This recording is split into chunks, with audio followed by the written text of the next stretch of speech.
of an African safari and may include animal kills and carcasses. Viewer discretion is advised.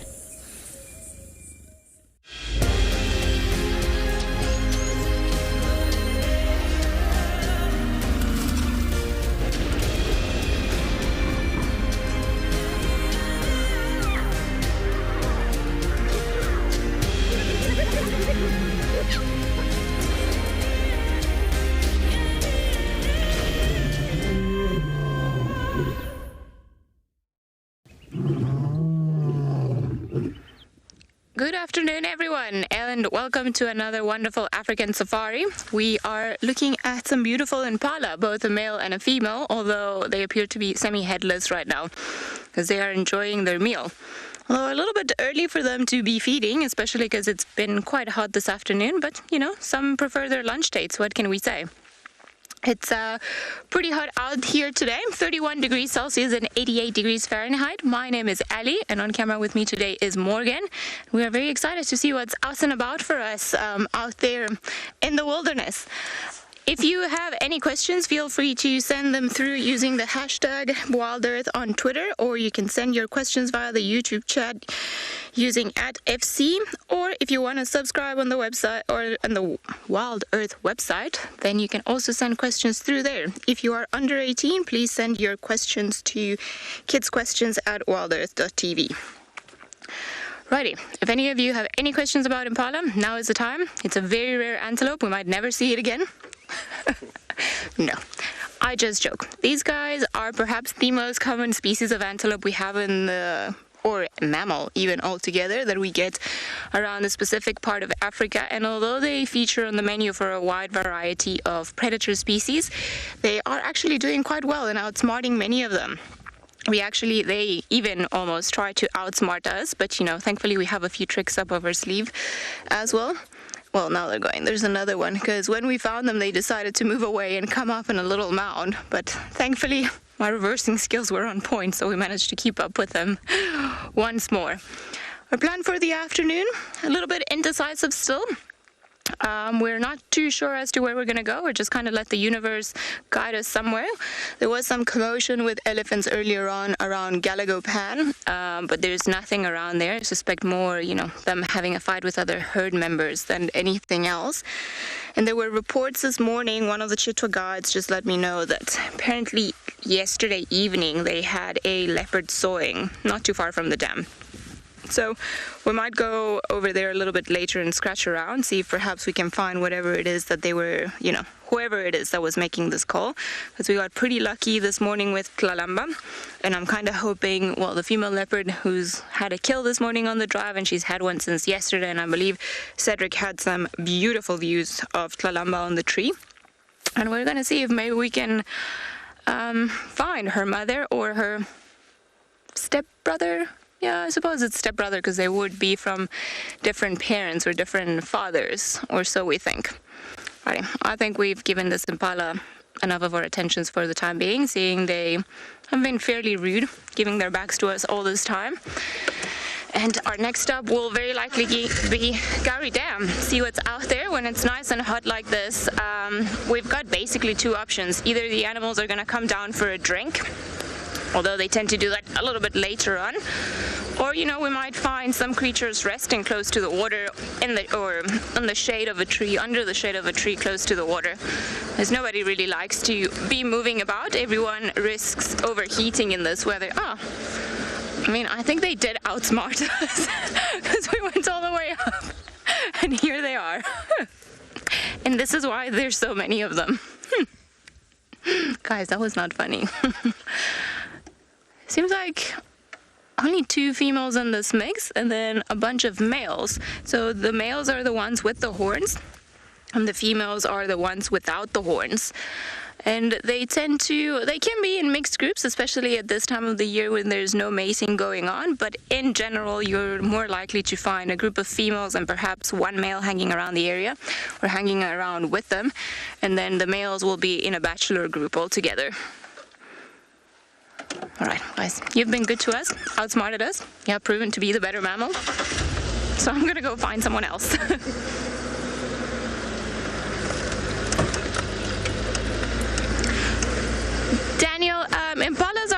actually very common in general in the greater Kruger environment where we're in. So they have many interesting adaptations that allow them to pretty much survive most of the things that come their way. So if we talk about their general physical abilities, they are very good jumpers and runners, so they can also outrun, perhaps not wild dogs, but the vast majority of the other creatures over a short distance. And the fact that they live in groups also helps them, keep an eye out for whatever predator that might be lurking around. And as we know, when they see a predator, or one of them sees a predator, it plays out in their favor that they start making an alarm call, and then that alerts all of the other impala in the area that there's something to watch out for. It's almost like a protection of the herd, which is quite clever. And then obviously this tends, more times than not to deter the predator, and then they go away. They also, when they're being followed by wild dogs, they have a particularly way of showing their fitness, which is called prunking, and when they jump like this, which is quite funny. And just to show the wild dogs that they're very fit, and then they shouldn't go for that particular individual. And then, they also give birth to most of their babies roughly at the same time, so they kind of flood the markets. And to top all of that up, as if all of those things weren't enough to make sure that, or to ensure their survival as a species, they're also mixed feeders, which means that they feed on grass, shrubs, and on leaves. So when a lot of animals that are specialized, or like zebras, like rhino, like buffalo, that feed only on one thing, if it comes a drought, then their food source is very likely not going to be in enough abundance for them to remain healthy. What happens when this happens? Then impala feed on both of them. Righty, we're going to carry on going towards the dam, but in the meantime, let's have a look at what the weather is doing today.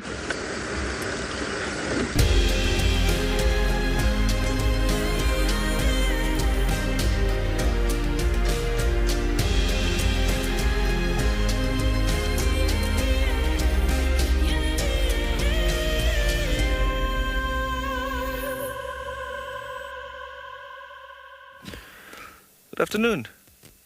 It is indeed very hot. We are looking at beautiful Leadwood trees here on Djuma, which are actually one of my favorite trees. They are spectacular, I really like them. My name is Cedric, and I have Darren on camera with me this afternoon.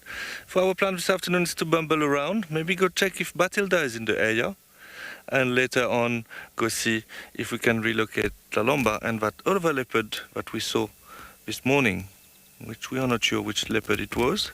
We had a very quick sighting of that leopard.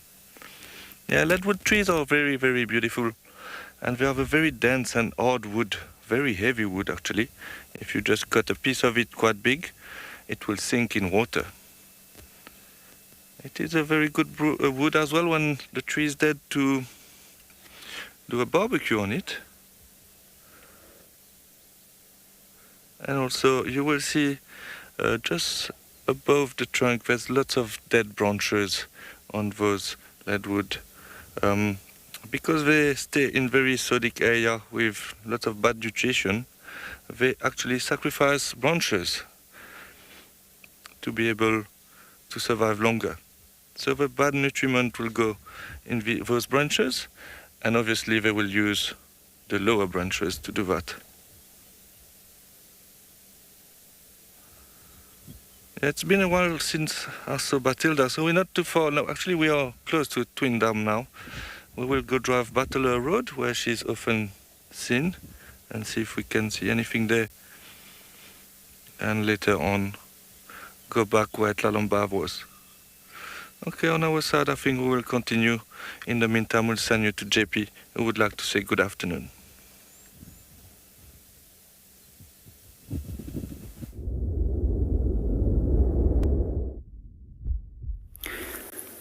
Good afternoon and welcome to WildEarth. We are live at Eco Training in Pridelands, and we're starting our walk at Leopard Dam this afternoon.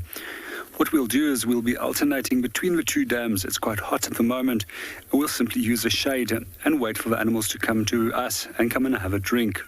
So my name is JP LaRue, and behind the camera we've got Craig. So in the center of the dam is a very lonely little grebe.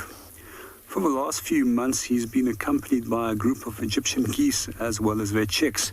For some reason, the chicks as well as the parents have disappeared this morning after we almost saw them here for a month and a half, 2-month period. I wasn't quite convinced yet that they could fly, but when I started looking at what the periods are for them to fledge, it's approximately 55 days. So it's actually very likely that they could have flown off and went to go and look for a new home. It's quite a pity. I quite enjoyed them over here and got quite used to them. I was also amazed to watch them every day and how quickly they actually grew from tiny little bundles of fluff up to the size that they were when we saw them still yesterday evening.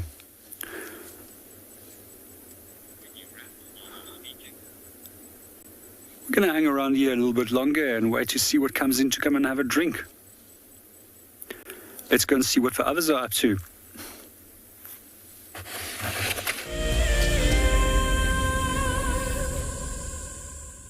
Not a bad plan from JP, considering waterholes are probably where the magic is going to happen this afternoon.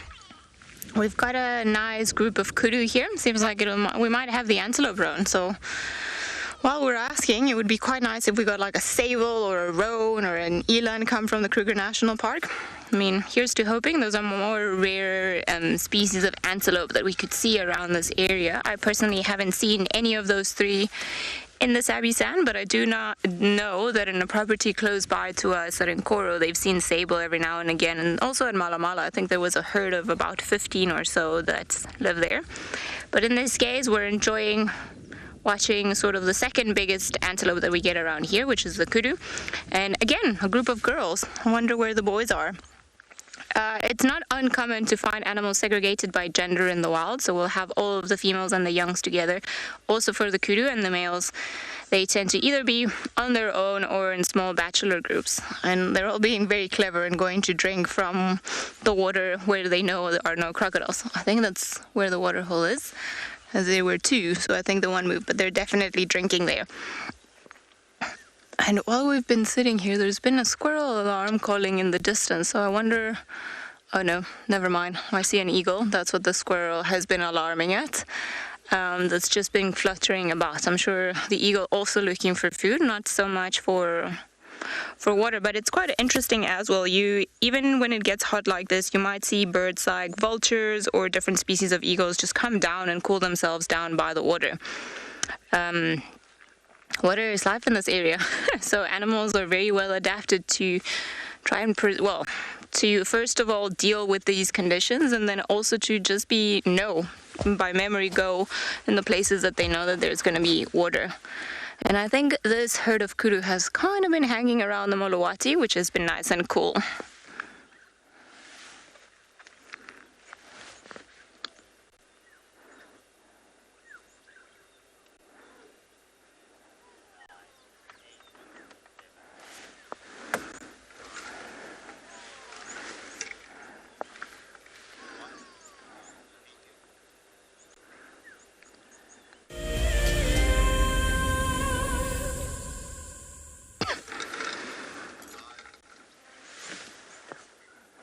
Where these guys are gonna go. Probably just gonna head towards the drainage line along Tswalu Dam. There are a lot of nice shoots in there.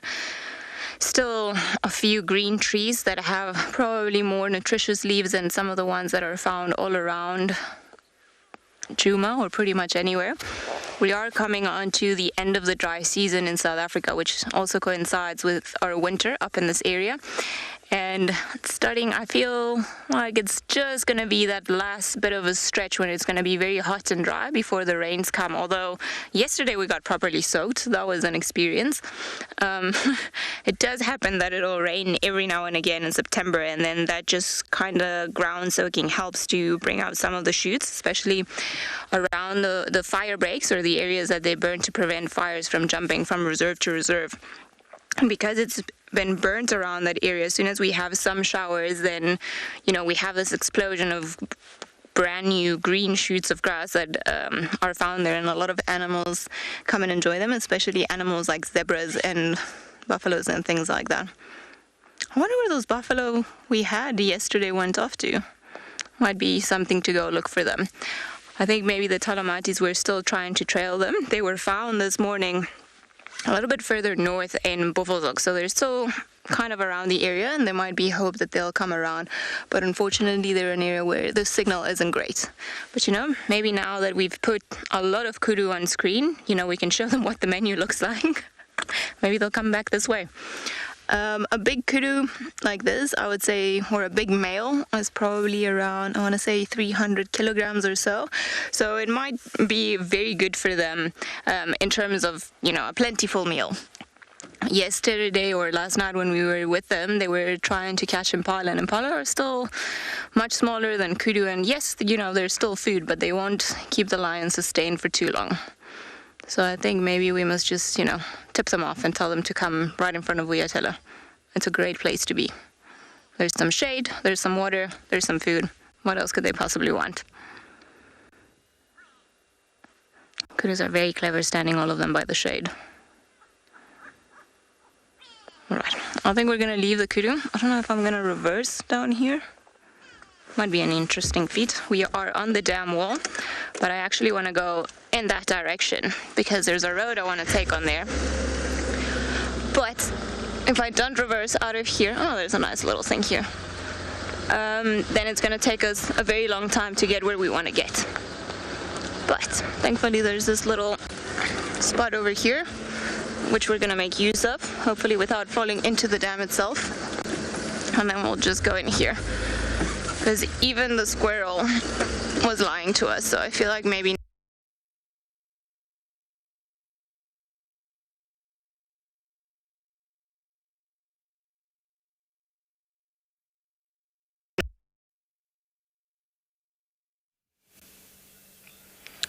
sorry about that. Welcome back with us.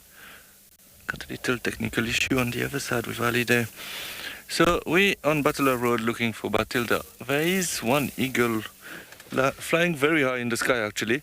So we're trying to figure out what bird it is, but also waiting that it gets in a good position that Darren can try to get it. It's flying very high. It's quite difficult, but it looked like a very big eagle. I didn't identify it yet. I'm not sure if Darren got it now. It looks like it's flying. Yeah, it's flying. Now, unfortunately, it will be difficult to see. It's flying also towards the back of us. Okay, so I think we'll continue on this road here. When the weather is hot like that, it's always nice to start with some birding as well. So that eagle was flying very high, quite a whitish color. And I was thinking that it might be that juvenile martial eagle we saw a couple of days ago.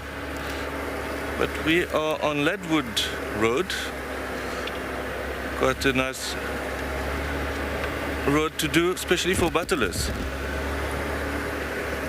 I often see battlers around here, but so far no sign of them. So what I like to do here generally, there's a loop that goes along the drainage line on the other side as well. And it's a good place to check.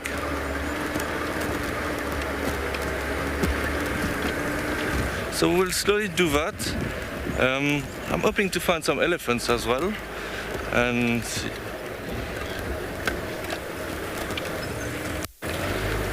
Look, you're asking if there's any bird that would migrate away from South Africa now. I'm not sure actually. Most of the birds are going to come back now to breed. Such as the Wahlberg eagle is back already.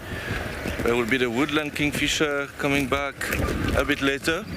The European beaters. So lots of birds are mainly coming back instead of leaving. So I'm not sure which bird would be leaving South Africa now. They like to come during the rainy season here to breed. So generally the birding season is in summer.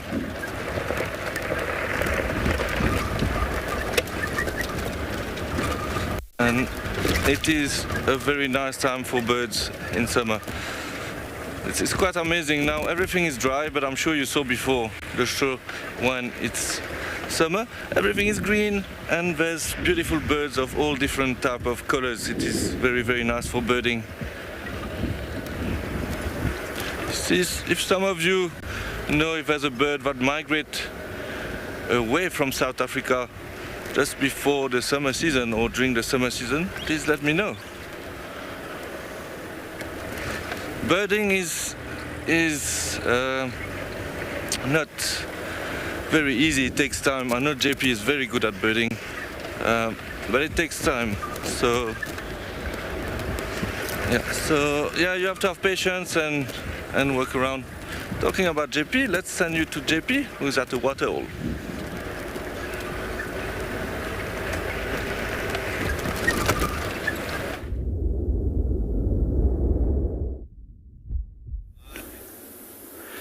Welcome back to Bushwalk. We're still sitting up at Leopard Dam and waiting for some animals to come and drink. For those of you who have just joined us, it's a blistering hot day out here and some 31 degrees Celsius. And we've also got a little bit of wind, which is pushing up that temperature. One of the winds that affect our temperature in this area is a wind that comes from the central plateau of South Africa, where warm air drops down the plateau and heats up 1 degree Celsius for almost every 100 meters that it drops, increasing the temperatures in the low veld almost by 10 degrees Celsius, creating incredibly hot, warm days, as well as also putting a fire risk out there at this specific time of the year. One of the things that I do always encourage people that are working with, as well as the guests that are walking with, is to drink a sufficient amount of water under these conditions. Sometimes the wind actually has a cooling effect and you forget to drink and suddenly find yourself dehydrated. If you are going to get out here and you are going to do strenuous activities such as walks, we generally recommend some 800 to 1,000 millimeters of water per hour if it's a strenuous walk.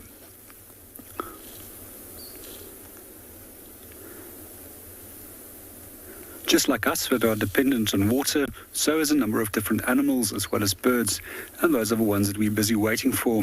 There's a few birds that already have come in and out, and some of them has been oxpeckers that are circling around here in the trees. We just hear them every now and then briefly see them flatting down, come and have a drink.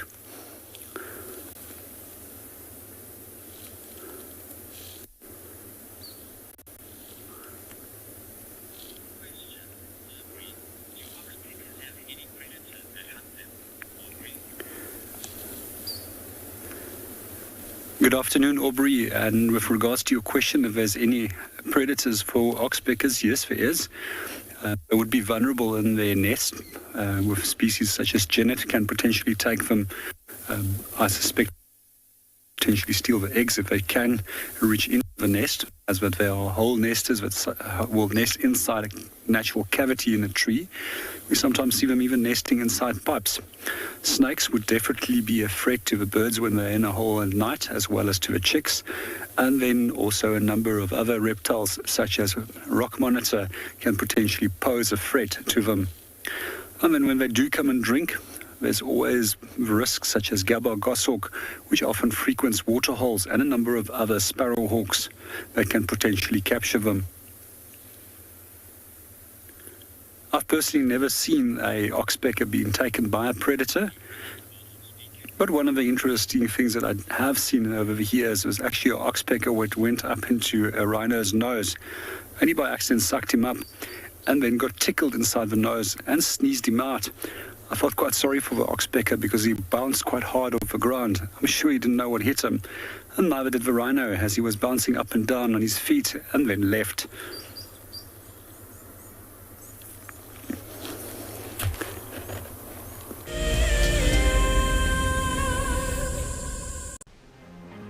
Calling all WildEarth explorers, we have a new and frankly awesome travel prize for you to win. andBeyond Phinda Private Game Reserve encompasses an impressive 28,000 hectares of protected wildlife land in KwaZulu-Natal, South Africa. As you have seen on WildEarth, andBeyond Phinda showcases one of the continent's finest game viewing experiences and is well known for close-up sightings of the elegant yet elusive cheetah, as well as the rare black rhino. Sign up to be a WildEarth explorer before the 16th of September, and you and a friend could be heading to the magnificent Phinda Mountain Lodge, where you will spend 3 nights escaping the real world at this ultimate safari location. WildEarth explorers, It's in your nature.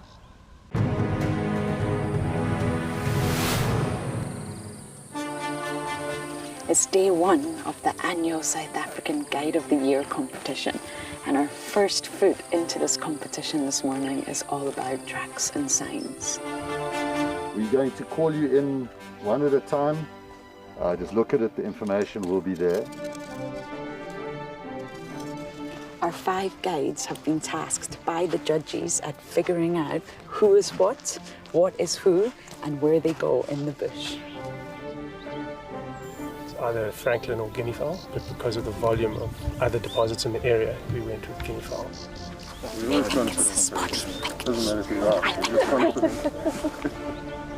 Detailing the surrounding that you need to look out for tracks. The details is very important.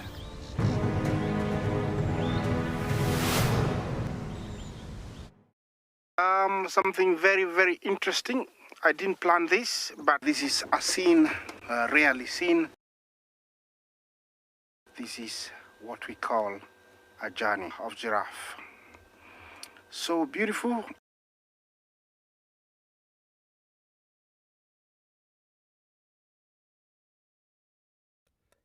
Tune into WildEarth every single day. It's in your nature.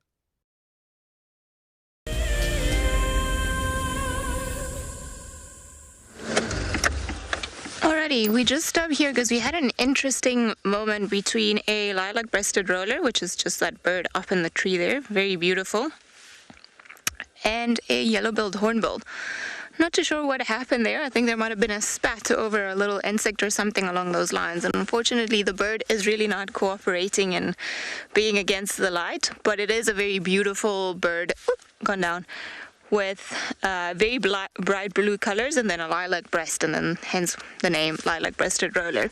So I think we're just going to leave it because unfortunately we can't really appreciate the colors, and whatever it is that was happening is pretty much done. But you see, there is some very fierce competition for food even amongst birds. Oh, and there's a starling that's joined the party now. Okay, I wonder. Maybe it's a good feeding ground. Obviously, there's something happening there that they might want to do, but it's not yet the time for the alates, which are the termites, the future kings and queens of all the colonies that come out once the rain starts. And I wouldn't suspect that there are too many insects just moving about now, just from personal experience. I haven't had too many. I wonder. Oh well.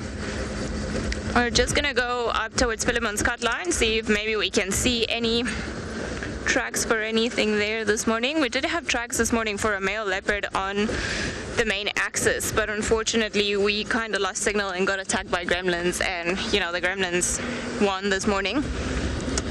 But I think I have a suspicion that it could have been perhaps Tavangumi. He seems to be enjoying that area, or I've seen him around that area a couple of times. And even Tortoise Span, we had an interesting sighting of him at the end of July, where he just kind of came all the way from Simambili, and then he was kind of like dipping his toes into a new territory. So he was definitely walking and spraying, and he didn't call, but he was rubbing his face pretty much on all the branches of all the guaris and just, you know, kind of asserting his presence in this area. But he was also doing it in a very cautious way. Normally leopards that are territorial in an area, they tend to advertise it, and they have this swagger when they walk, you know, this is my road, this is my guari bush, this is mine. And Tortoise Span was a little bit like, I want this type of thing. So maybe he just came to, I don't know if there have been more incursions of him into this area. I suspect there will be, if Tavangumi carries on pushing towards Manileti side and further north into Buffelshoek. So suppose time will tell. They are both pretty leopards, and I think Tortoise Span was recently mating with Shidulu, so he would make hopefully nice babies too. I mean, there's nothing better than all the little cubbies that come out. And yesterday also was quite interesting, and we just got a sight of this just, I think, after we went live, when we were with the Talamatis. There was another female that was sort of kind of enticing dark mane to mate, very much in a sort of like a leopard fashion. So, and what I say by a leopard fashion is, in my experience, when leopards, particularly when the females are in heat, they become quite desperate to find a male. Then more often than not, you will see the females sort of put their tails and their hindquarters in front of the male's face and almost like sit on top of them and then just flick that tail all over the show. They almost become very needy. It's actually very funny to watch them in that process.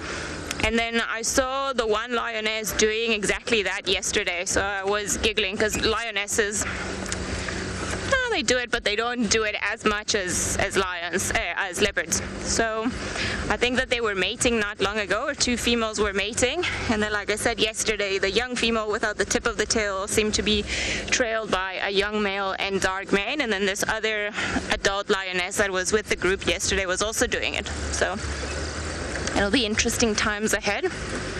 You know, hopefully we'll have a Christmas surprise. That's where I'm calling it. Maybe we'll have little baby lions. Oh, that would be the best if they actually dent somewhere around this area where we had access to and signal to get to. That would actually be the best. And then all we need is Tlalamba to also have babies at the same time, so that there could be a pact of no aggression between lions and leopards, because we all want to see the little ones do well. And you know, that would be my utopic world for the end of the year. I mean, 2020 and 21 have been such crazy years that why not? We can wish for what we want now. The universe might just concede us another unheard of thing. Yeah. Funny that there have been very few leopard tracks all around the central parts of Djuma lately.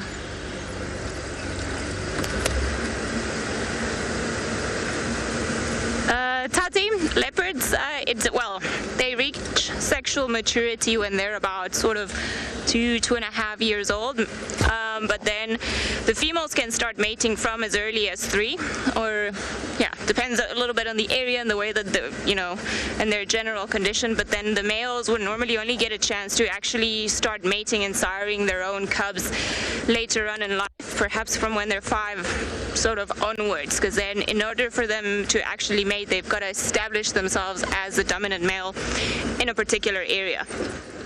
So it takes a little bit longer for the males. It's a bit of a quicker process for the females. But again, it's just sort of, those are the general rules, but it can vary so much depending on the general area, you know, what their upbringing was, if they're very healthy, if they're not, and then so forth. Which way should we go, Morgan? Right, okay, going to Treehouse Dam. I like it, but I almost put reverse in. I'm not sure why. So we're gonna head to Treehouse Dam and see what is happening in there. The Masai Mara in Kenya is an iconic wilderness filled with life. Its inspirational beauty has captivated our hearts on WildEarth for many years. While this season of the world's greatest migration has been missed, WildEarth is preparing a spectacular comeback in 2022. For the first time ever, WildEarth will be running expeditions to Kenya's Masai Mara throughout the 2022 migration season. Hosted by David Githu and Isaac Rotich, you could be a part of the team that shares the wildebeest migration with the world, live on WildEarth's daily safaris.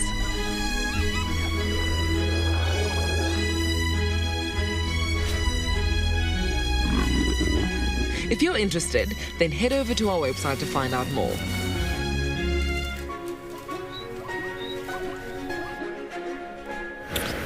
Yeah, so welcome back with us. We're currently driving on Vulture's Nest now. We didn't find any battler and no batilda, but it's a good place to drive. It's next to the Mulwati River and there's quite a bit of shade, so maybe some animals will be around here.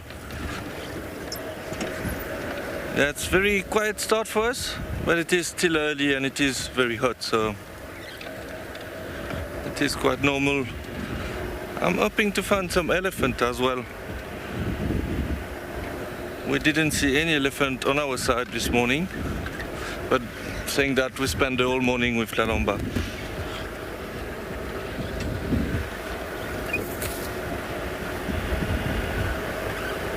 I'm quite Yeah, not shocked, but like it's quite weird. We didn't see many birds of prey yet. I know this time of the day sometimes it's nice to find them. Or the only thing that can happen is that they're busy flying and looking for food. It will be a little bit easier in the morning when it's still cold to find them on top of trees.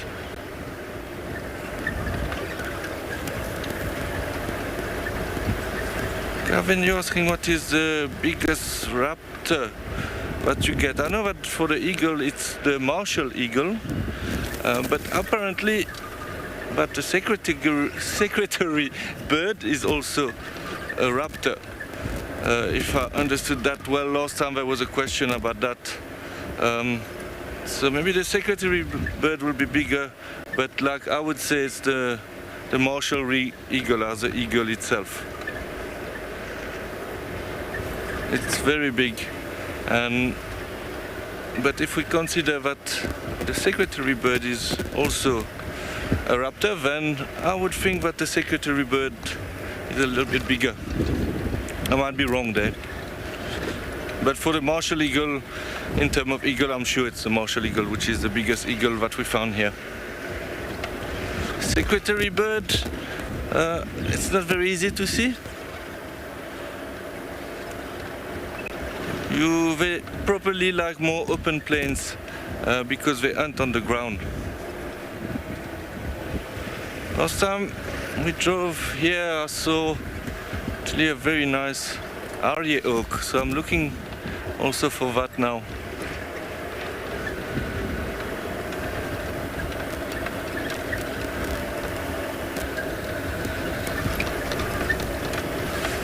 Yeah, so the definition of a raptor, what I got the last time actually, it's any bird who use their talon to kill their prey. I think I was not sure of that answer. I think Laurent, if I'm not mistaken, said that. So it was nice to learn that as well.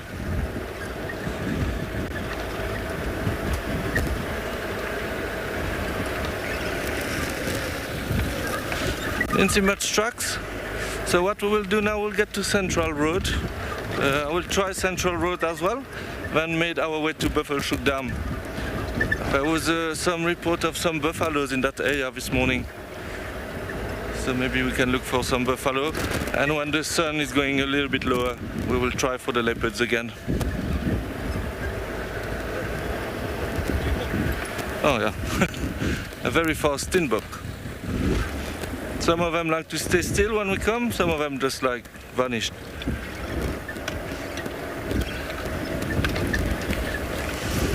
Okay, so hopefully we'll get a bit more luck and find some nice things to show you. But let's go try Central Road.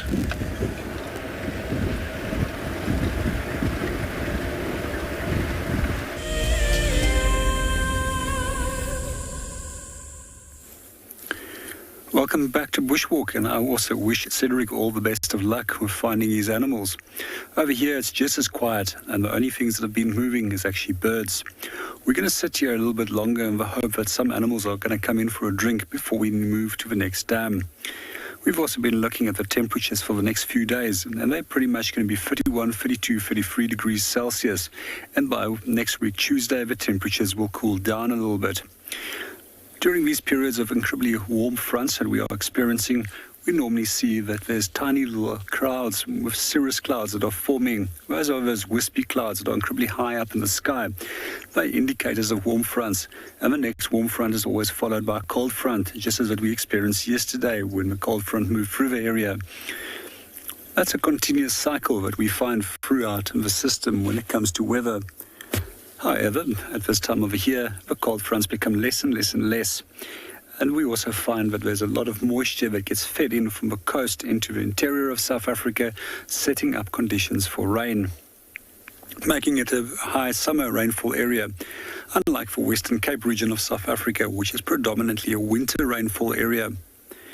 I also find it amazing that climate, rainfall and the geology of each of these unique areas in South Africa is so different, and that they support their own different forms of life, just because of those variable factors that influences it. And that's mainly because it firstly influences the vegetation And secondly, it influences the animal as well as the bird communities within a specific area. We're going to sit here a little bit longer. Let's see what comes in and out.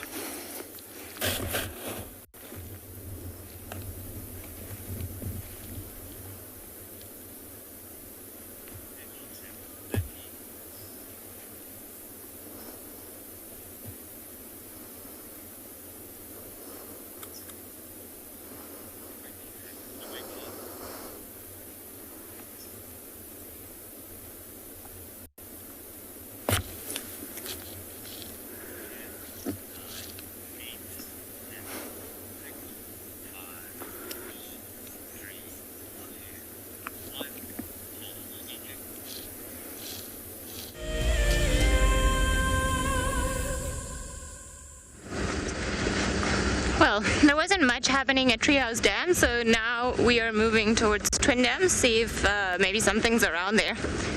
I would have expected a little bit more life around the water holes, but maybe not yet. Maybe just a lot of creatures are still resting by the shade. As all of the water holes around this area, there's really a lot of shade around them, but nothing that is like right kind of by the water. So I think maybe that's why they're actually a little bit quiet at the moment. But worst case scenario, we're going to wait a little bit until it's a little bit later and perhaps make our way towards Chitwa Dam. Kind of hoping for a nice elephant herd to go in there and then just start playing in the water. That would be lovely. It's really nice to have elephant sightings by the water. I think it's probably one of the kind of top 5 experiences that you should aim for if you ever come on an African safari, is just if you can. Or if you get lucky, because sometimes you're just not at the right spot at the right time. A lot of the times it's just kind of the luck of the draw. If we could all just wish for, you know, Kalamba to be on the road, or Tandi to be there with a kill, or, you know, Sibui to come past with her 2 cubs, and these are all leopards that I'm naming. As we say, nature has its own pace. You can try to go with it, and then that's normally when the best sightings happen, because we always say that bush karma is real. So people that tend to have the best time looking at little things and enjoying anything, people that get rewarded with like incredible sightings, whereas the people that are pressing on for one particular sighting are the ones that perhaps won't get as lucky. Right. We're almost at Twin Dams, but we're going to send you guys across to Cedric, see what he's up to.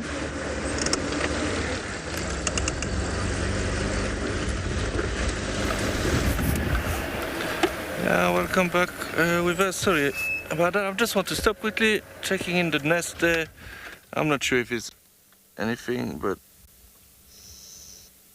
oh, I am a bit too far to see.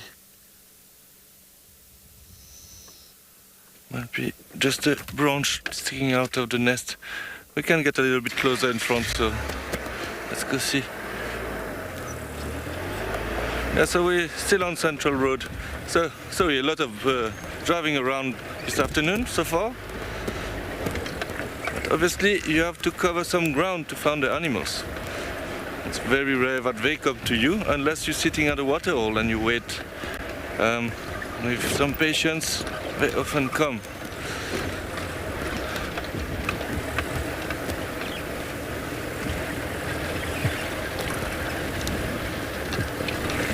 So with the Wahlberg eagle back, they obviously nest on top of the trees. Like one of his nests there. It's not the best view. I will try to show you there. Yeah, so on top of that tree there's a nest there, but might have been a vulture's nest as well. But it can be also a Wahlberg eagle nest. So they generally come back, and often they use the same nest that they used the previous year. So this is where I thought I saw something in, but I was mistaken. Yeah, so it's very important at the moment for the Wahlberg eagle for us to look in on the nest. But this one is obviously empty. So this tree would be a love thorn. Very hard wood as well. Not as hard as the Leadwood, but very, very hard.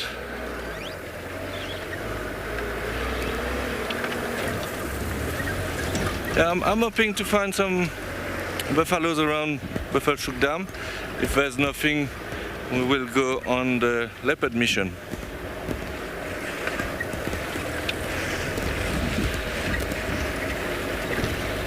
It does feel more and more that summer is coming back. Well, we're getting into spring now.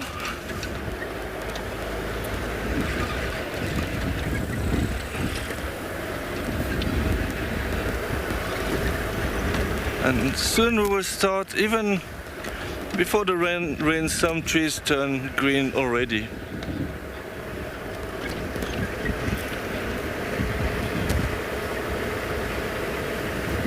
Thirty-seven. You're asking if I ever seen some changes in the climate in the park, if I got it right, due to the climate changing.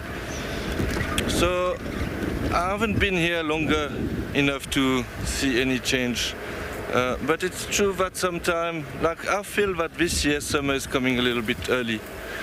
For example, the knob fawn was flowering very early. That might because maybe it's a little bit hotter. But apart from that, on my side, I can't really judge the big difference. Only on the things that I saw, like the knob fawn flowering early. Last year, for the summer, we had a very good year for the rain, so that's nice. But previously, for example, there was less rain during summer, so it's always changing a little bit. But I didn't find something drastic actually. Okay, talking about rain, why not sending you to JP, who's at a waterhole?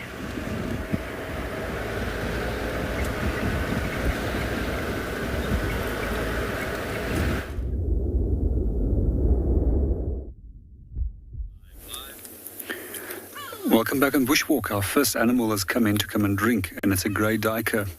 So generally we categorize animals according to their water dependency. Those are water independent, that doesn't need to drink at all, and then those that are water dependent, such as waterbuck, which seldom moves more than 1 to 4 kilometers away from water. What we generally don't find is that the water independent species will only come to water if its surface water is available. Generally there's more than enough moisture for them in their food. But I've noticed that this specific common duiker that we see over here comes often to this dam to come and drink. There's also a number of steenbok, which is also considered to be water independent species, but often come and drink here. Just going to have a little bit of a closer look and see what he's up to. Busy sipping away there in the water. So for those of you that are familiar with the name grey duiker, common duiker, or duiker, those are the different names for the species, but generally we just say common duiker in South Africa. It's also one of the only bush duikers. All the other duiker species are actually forest duikers, and it's also the duiker with the widest distribution range. Quite a few times I've also seen leucism with these duikers, where they will become much paler in coloration, and we'll still see that the eye color as well as the skin color is normally the normal color. We also find that there's a general coloration pattern throughout South Africa, from animals in the east being much more darker compared to those in the west, which tends to be much more lighter in color. However, in this case of leucism, they were almost white in color. The one that we see over here, this is a female. She lacks her horns, and with all these small antelope species in South Africa, we find that only the males have horns and the females don't. But in general, we also find that the females tend to be larger in size than the males are.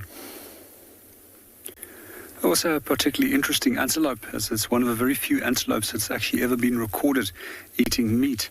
And quite often we find that they will actually take nestling birds out of their nest. And I've personally seen where they've actually tried to go for a Birchall's cuckoo. And the cuckoo was so heavy with water that is in the feathers, and there was nowhere for him to climb up into a tree after that they had a fire in that area. And this duiker was actually trying to pin him down into the ground so that he could kill him. Eventually the cuckoo managed to escape from underneath him, and he got into a small little tree where the duiker could no longer harm him. I've also seen them in the Karoo eating caterpillars off the side of bushes, which is quite an interesting behavior.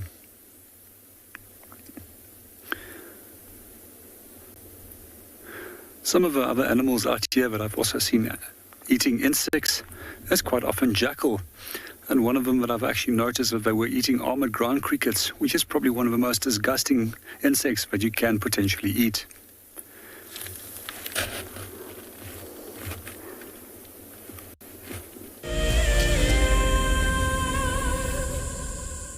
The Masai Mara in Kenya is an iconic wilderness filled with life.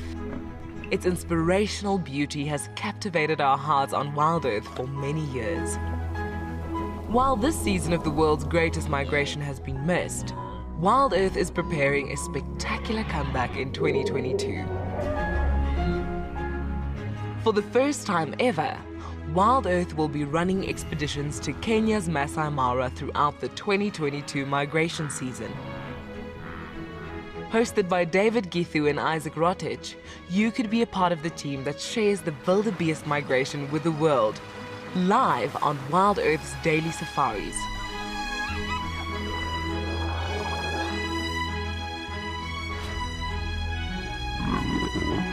If you're interested, then head over to our website to find out more.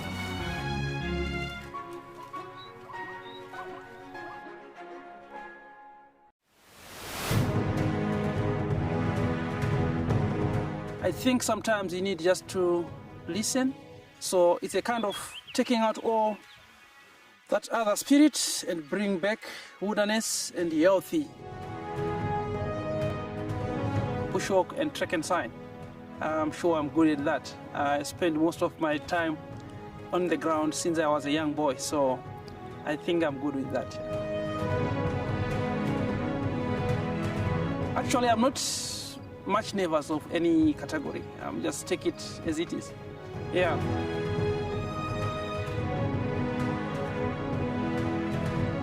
I'm not 100% sure on what the judges are looking at. So chances are 50-50 on my side. I'm not... Obviously, when you go for a competition, you say you win.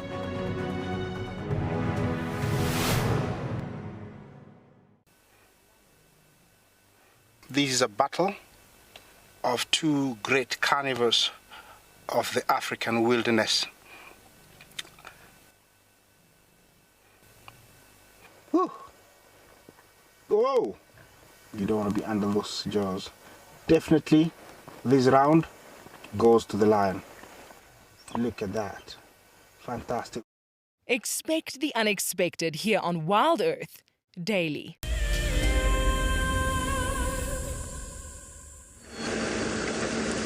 Just want to show you guys, we haven't come across any living creatures, but if you look at the bush enough, then you'll be able to see signs of creatures that have come past, like this disaster that is happening in front of us. I'm going to try and get my head out of the way so that Morgan can film up top of me.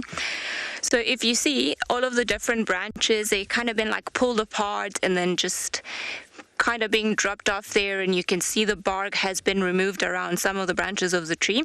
Well, this is normally an indication that an elephant has been around here. Elephants are quite messy eaters, and when they come, you can always see where they've been feeding, because they don't have really great table manners, I should say. They don't really know how to do it. So let me just give you guys a bit of a closer look.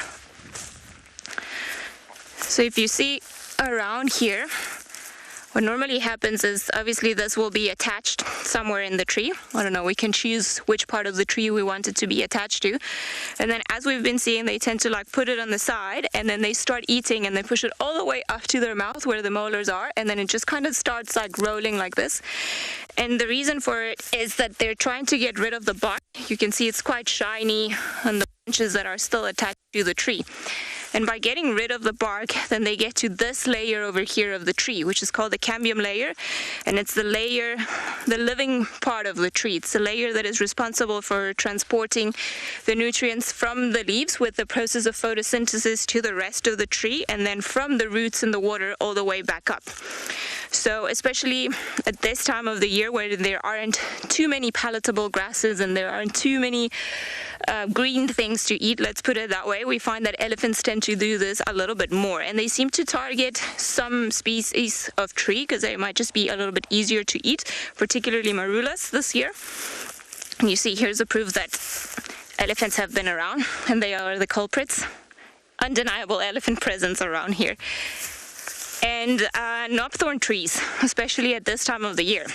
I think at this time of the year in particular with the knobthorns, because they start flowering before a bunch of the other trees around here to avoid pollination competition. And so there's a lot of sugar running up and down. And if we know anything about elephants is that they have a real sweet tooth. You can ask any sort of sugarcane farmer how they feel about elephants, and the reaction might not be positive, especially if you go sort of towards the southern parts of the Kruger National. What is that? Of the Kruger National Park, there are a lot of cane farms close to the Mozambican border, and when an elephant breaks out from there, it's not a fun thing. Also around this area, there's a town not too far, potentially kind of the biggest town closer to this part of the Sabi Sand, called Hoedspruit. And there's a massive industry around citrus and parts of the greater Kruger as well. And elephants do love oranges. But it's quite interesting. There's some of you might know there's a reserve in Hoedspruit called the Rietsspruit or Leadwood Game Reserve. And elephants were reintroduced into the reserve recently. It was a lot of drama because obviously reintroducing elephants, it's not just like, oh look, we've got elephants in the reserve. But because it's a closed reserve, then you've got to, well, first of all, manage the population. They've got to be on birth control, or, you know, you just don't add males to the reserve. So there are a lot of complications that way. And then also there was a big fear because there around this reserve, there are a lot of citrus farms. So the main question of the landowners or the homeowners were like, who pays when an elephant breaks out of the fence to just go eat the oranges? Because, you know, the general conception is that they'll be able to smell them, therefore they'll want them. And, you know, if an elephant really wants to get places, not many things are able to stop them. And they spoke to Michelle Henley, Dr. Michelle Henley.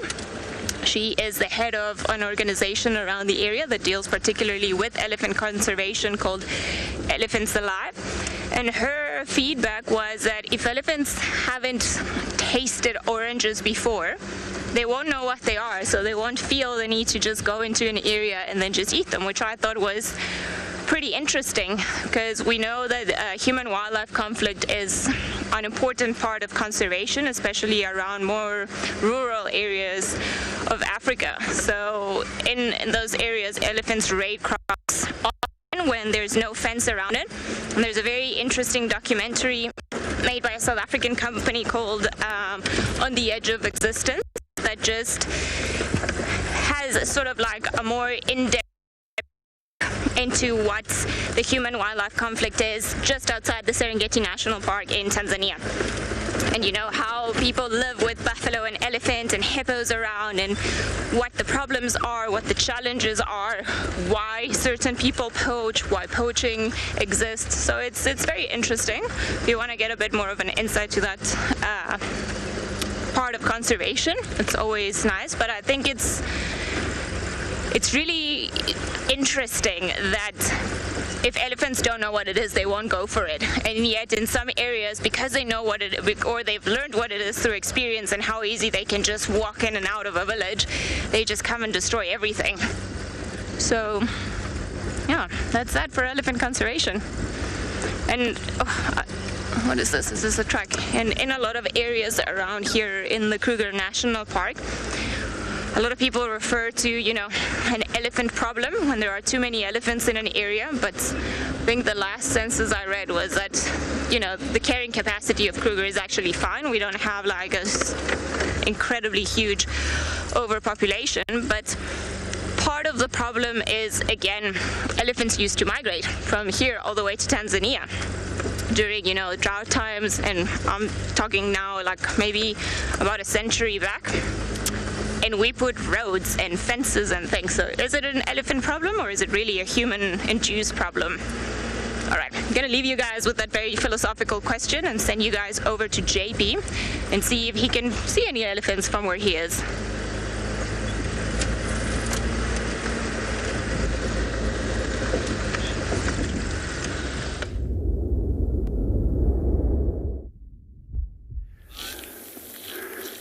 Welcome back on Bushwalk. We unfortunately can't see any elephants at the moment from where we are, but what we do see is a lot of damage that's been created by them.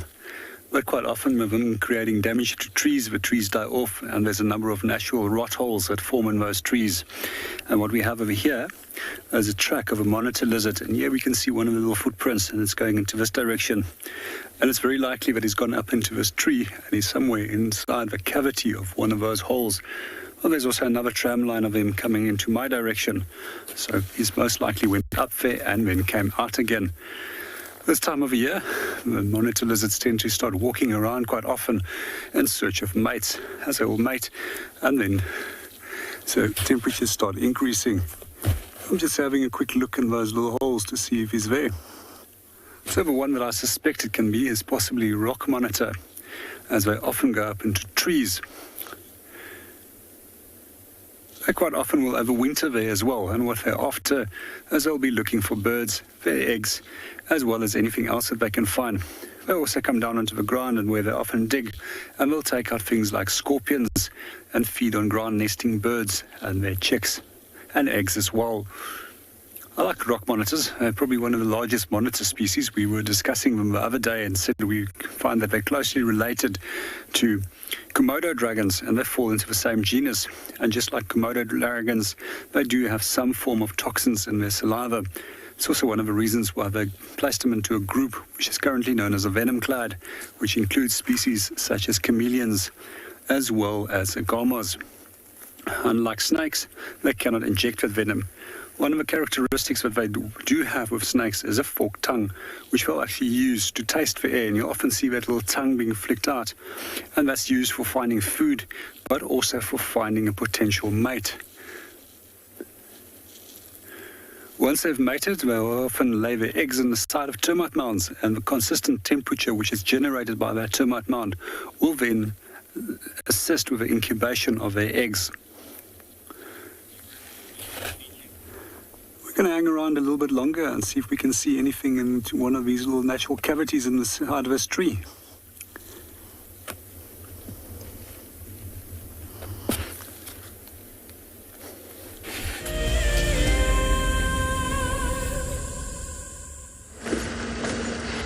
Interesting, JP. I would be a little bit scared of what can come out of that tree, but it's quite fun to, you know, if you've got a UV light, to then to stand by the cavities of a tree and then try to find any scorpions, because they are, what's the word that I'm looking for? They light up when you put it in UV light. There's a specific word for it, but I have forgotten it. That's a red helmet shrike that I can hear calling somewhere, which is very similar to a white-crowned shrike, but it's almost, let's call it the brunette version of it. And it's a very beautiful bird, but I'm not sure where they are. We don't see them here all that often. I can't see. Let me see. Unfortunately, I don't have my field guide with me. It is in the room, but I will show you guys a photo of the bird that we've just heard, because it's very beautiful and it's not one that we see all the time. So it's this one over here, and it's kind of very similar to the white-crested helmet shrike that we see more commonly in the area. And their call to me almost sounds like a slinky, like a bouncy thing. I don't know why, that's what it reminds me of. Let's see if we can play it.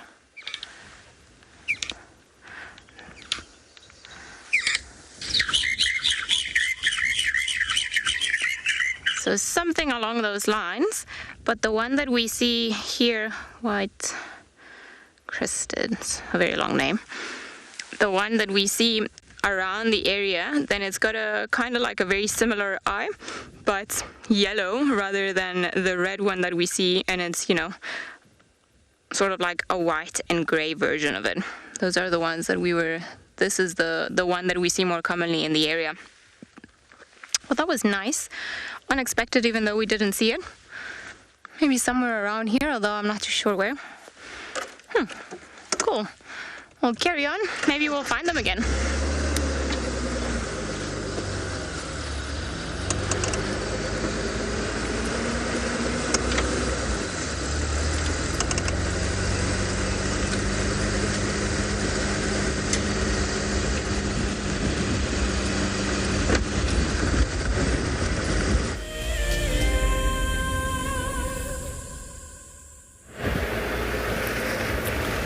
So I did check just to give you a size comparison between a martial eagle and a secretary bird. So they both weigh about 4 kilograms, but the martial eagle will be about 80 centimeters high when standing, and the secretary bird just under 1.4 meter high. So they weigh about the same size, but the secretary bird is a bit bigger, obviously taller. So we're heading towards where we were this morning with Lalamba. We're currently on buffer shook cut line, checking for any sign of leopard. There's leopard tracks next to us here on that road, but it's probably from this morning. So we're also checking that as well.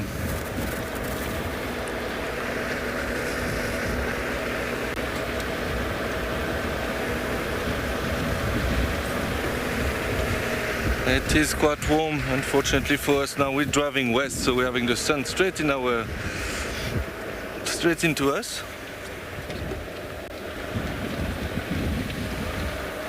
Oh, let's hope it stays there.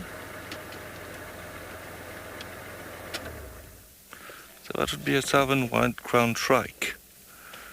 Oh, I can hear some branches cracking. Maybe there's some elephants around.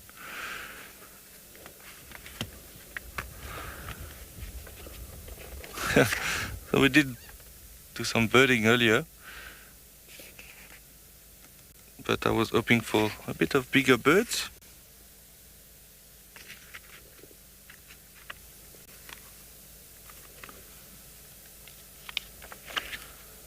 It's getting quite warm now with the sun. It goes. There's quite a few of them around. Sometimes they can be in groups as well. Just double check. Oh.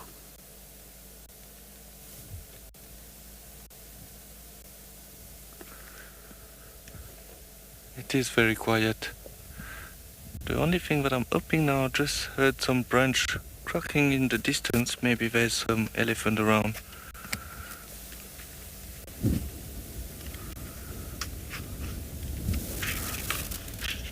It would be great if we can relocate Lalamba or even spot that other leopard. But that other leopard seems to be very, very shy. So this is why we thought it was Mulwati, but we obviously are not sure. It was a very quick sighting.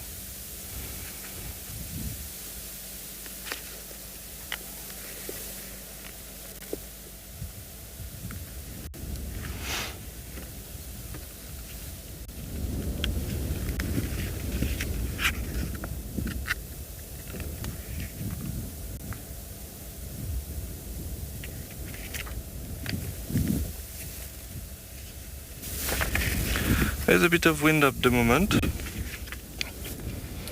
which is a bit refreshing. Okay, I think we will leave our little bird there. There we go. And continue on that road. There's a waterhole not too far, maybe there will be something there. When it's hot like that, as you know, it's always good to check the waterholes, but the one we checked so far was empty, nothing around.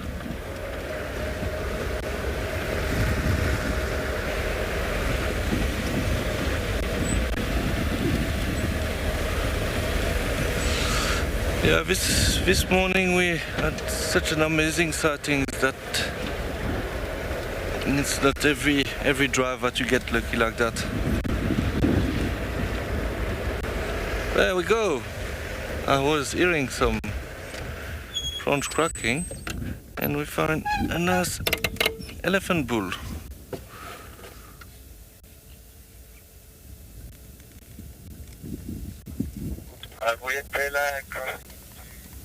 How nice is that? Not sure why it's breaking that branch. Probably will maybe chew on it. So that tree that just broke the branch is a marula. In summer they really like the fruit that this tree gives.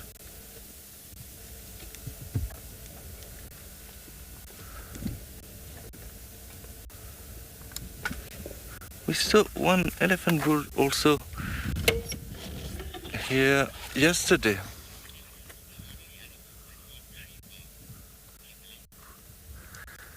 Kimberly, you're asking if elephants are the only animal that eat tree bark? No.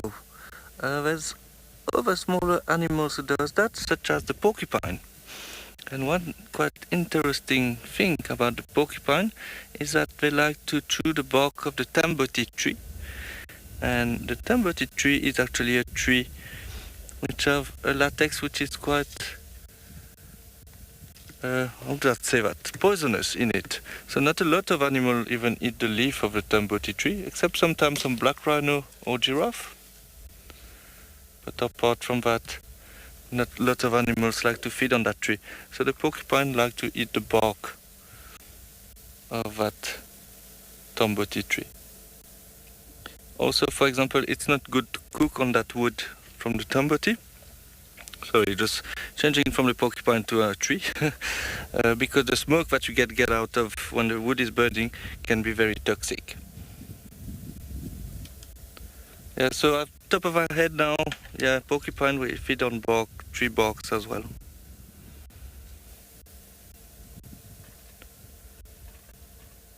But they are a rodent, so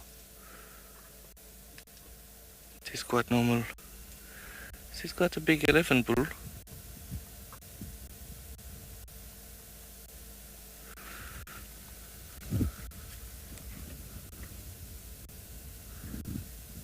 On top of his head there's a bit of dry mud. Probably, it's not very recent, but he went probably to a water hole and threw some mud on him. We do that to cool down and also help with the parasites.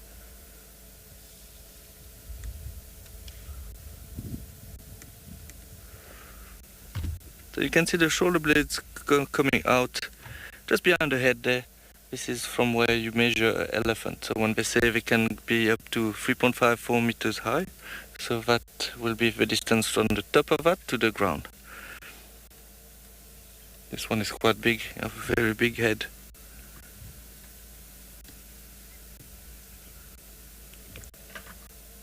Oh, did you hear that? Yeah, sure.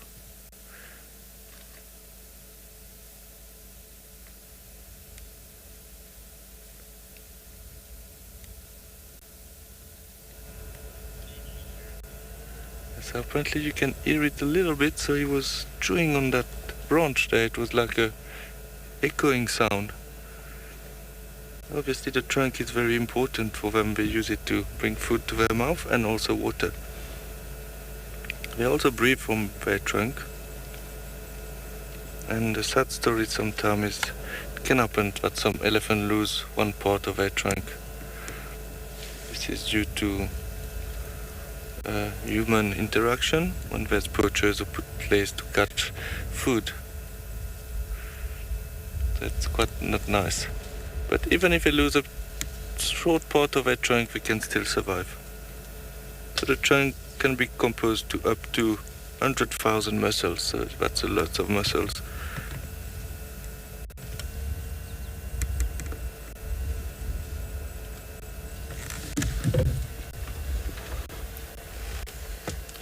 Facing the sun now, it is quite warm, so I can imagine how hot this elephant must be.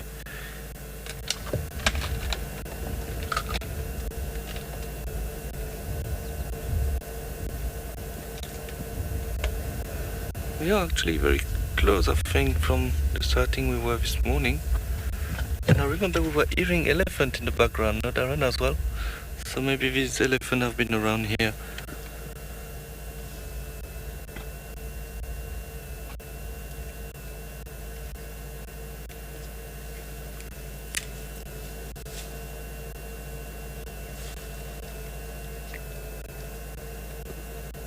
a sign that summer is also coming, that we're starting to have a bit more flies.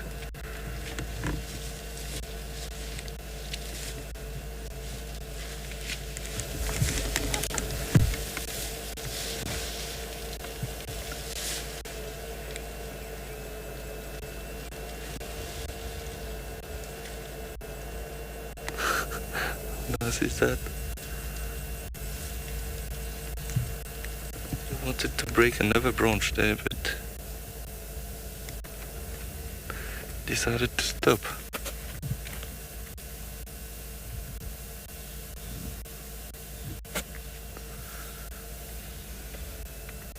Sometimes you have to watch their behavior as well. If they are like fake feeding, that means they're putting food in their mouth, but they're not really feeding on it. That means they are not irritated, but not super happy of your presence.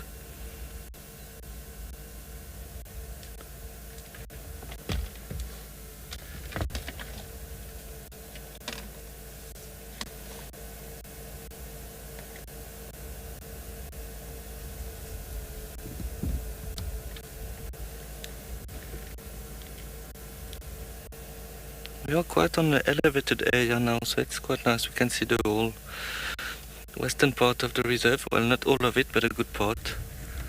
And it must be very nice to watch the sunset here. As you can see, the sunset must be beautiful here. Okay, so we'll see on ourselves what we're going to do. Maybe go check if Lalomba is still there. In the meantime, we'll send you to Jeffrey with some tracks.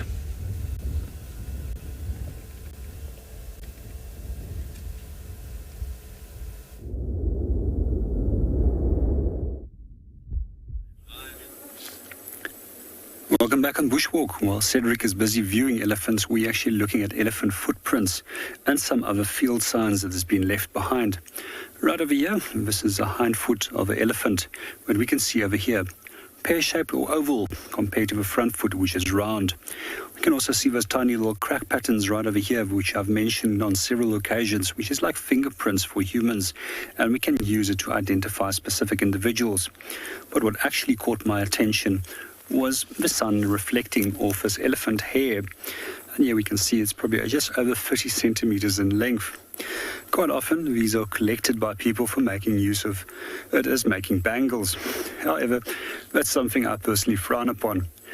This hair itself consists out of keratin, the same substance as that our hair as well as that our nails consist of, as well as the hooves of animals. And basically, keratin is a complex protein which is basically undigestible and is one of the reasons why hyenas regurgitated. We also find that there's no other animal that can actually break it down, with the exception of one insect, which is known as a horn moth. And they'll quite often will lay their eggs on the horns of antelopes, which also obviously is consisting of keratin. Those moths will then feed on the outer layer of a horn and then decompose it, and that's how keratin becomes recycled back within the ecosystem. We're going to go and see what else we can go and find. Some more field signs of elephants, some old elephant dung right over here. For those of you that have joined us for the first time, it's quite often very easy to identify a wide range of different plant materials that's inside there, coarse in texture and always red-brown in color because of a large amount of tannins inside there. As we move off and go and see what else we can go and find, let's go and see what Ali is up to.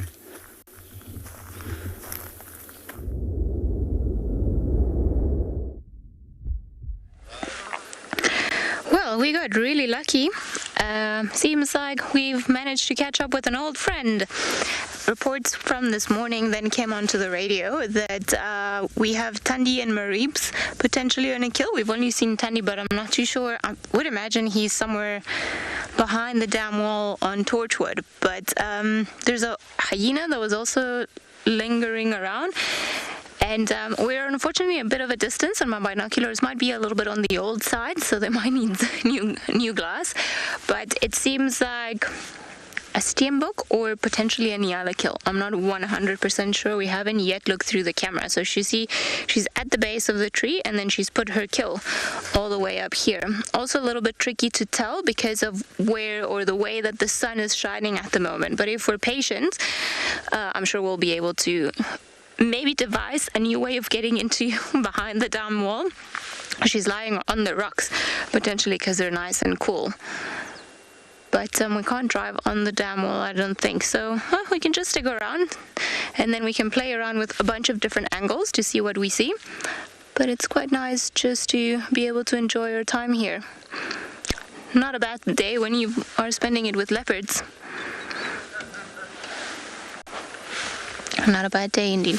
It's quite funny because when looking from this angle, this leopard looks exactly like Lalamba. Or, you know, she's got that very distinctive sort of face. Let's put it that way. So it's sometimes it's nice that we've been able to follow the lives of so many of these leopards for a while, and then that you're able to actually look at physical similarities between them. I know there was a lot of talk of, you know, the Karula lineage. They've almost got all this like kind of like sad faces in a way. Karula had it, Shadow, Tandi's sister, Hosanna, Shungile as well. And it's not to say that obviously they're unhappy or anything else. It's just, you know, kind of like, you know, always like a pensive face that these leopards have got. Right now, don't think too much worry is going into them. They've got kill in a tree, water on the other side, hyenas at bay, sitting down on a rock, although I suspect she might just start moving as the sun carries on dipping, because then it's going to start hitting more and more the spot where she's lying in.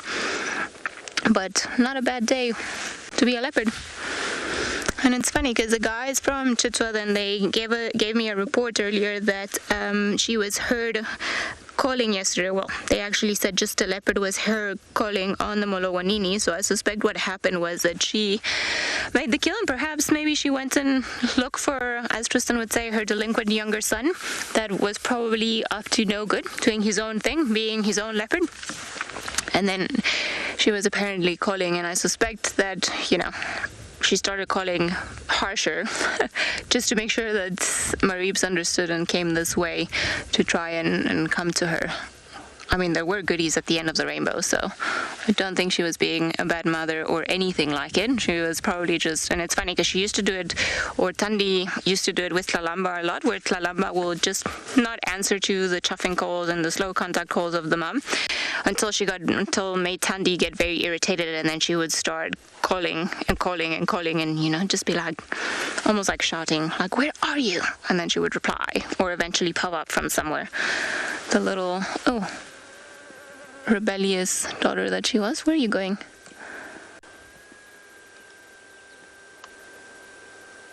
Are you, okay.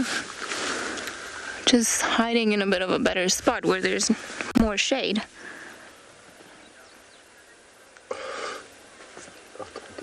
I mean, it's great for a leopard, not so much for a viewing perspective. And the branch that is just in front of the camera, unfortunately, is a little bit too far away for us to try and sort of move while we do this.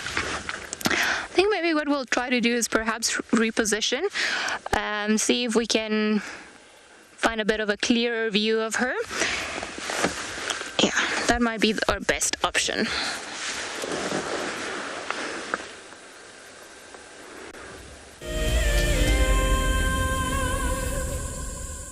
RSA has a long history, over 90 years, of being involved and even pioneering aspects of the conservation sector in South Africa. Over that long history, we have realized that all of the issues that we are facing both locally and globally are due to human impact. Therefore, we need to concentrate on working with people, and that is what WESA does.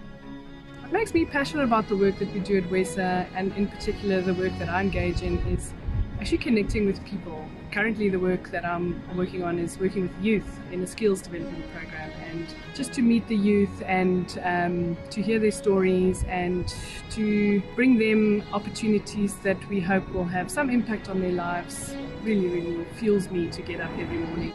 A huge shout out to the women that I work with, as well as to all the women that are contributing hugely within the environmental sector, both in South Africa and in the world.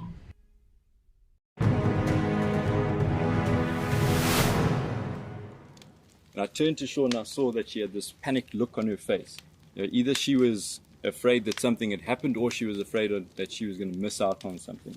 But instead of her missing out on those lions, we drove up next to them and I switched off the car so that she could hear what was going on.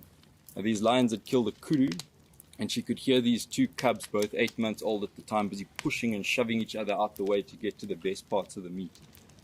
And the mom was lying just to the side in the shade.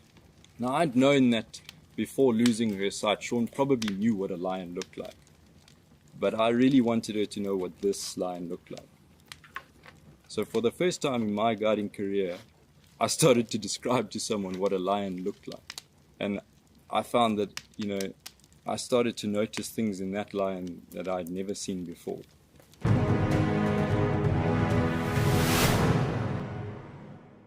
Looks like it's a very difficult climb because every time it tries to climb, the ground is breaking, so it slides down. But it's the only one. Look at that. That is the call of desperation with the cub. It's like, what are you doing, mommy? Oops! Oof!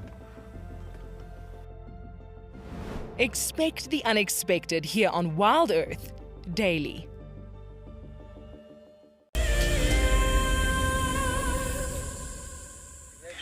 Thanks, that's great. Well, with all great kills come risks. So there's this hyena that is just lying down not too far from where the kill is, just in the shade also. I'm sure we're just waiting for an opportunity to grab something, or hoping that one of the two leopards will drop the kill and it'll have an easy meal.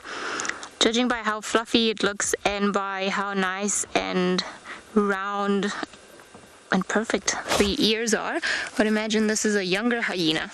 I'm not too sure which hyena it is, so if you guys know and want to let us know which friend we're catching up with, please feel free to send it using the hashtag WildEarth on Twitter or tagging @FC on the YouTube chat.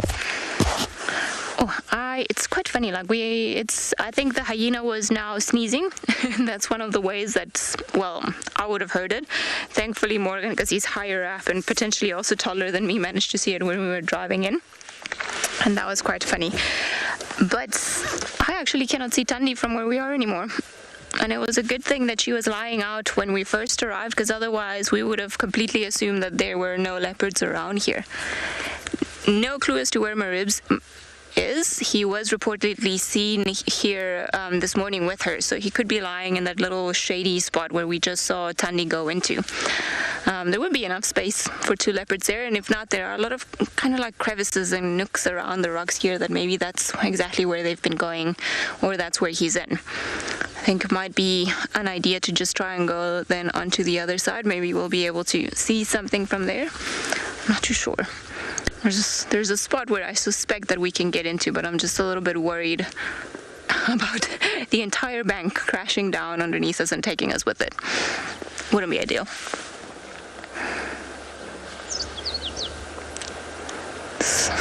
It's almost like, they're on a break. Hyena's not too interested. It's not going to approach the leopards because the leopards are there. And it's too hot, and it knows that the kill is up in a tree. And then we've taken a bit of a closer look at the kill, and it appears to be a steenbok. So not the biggest of kills. Tandi is very much capable of bringing something smaller, but bigger on for Maribs. But also sometimes it's just opportunity. I wonder if it was the same steenbok that Maribs was stalking a couple days ago. It would have been a bit unfortunate, but who knows? And then this hyena is just going to stick around pretty much until it realizes or it decides that there's no point in waiting for the kill to drop, or maybe when the leopards abandon the kill, and then it's just going to move off and carry on. But if anything there can be said for hyenas is that they are very patient animals. I've seen them wait at the bottom of a kill maybe as long as a Safari Live vehicle, or WildEarth vehicle, patiently, just for waiting for the leopard to drop the kills.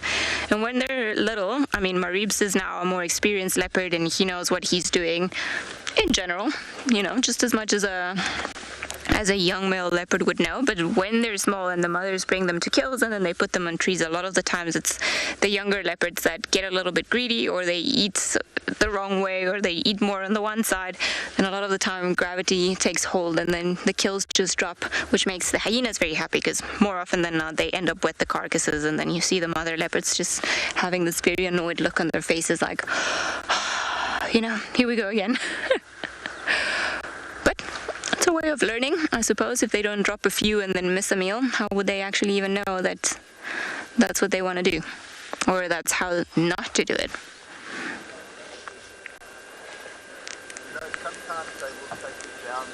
I wonder if the guys from there can see mareebs, or if they're just looking at the kill.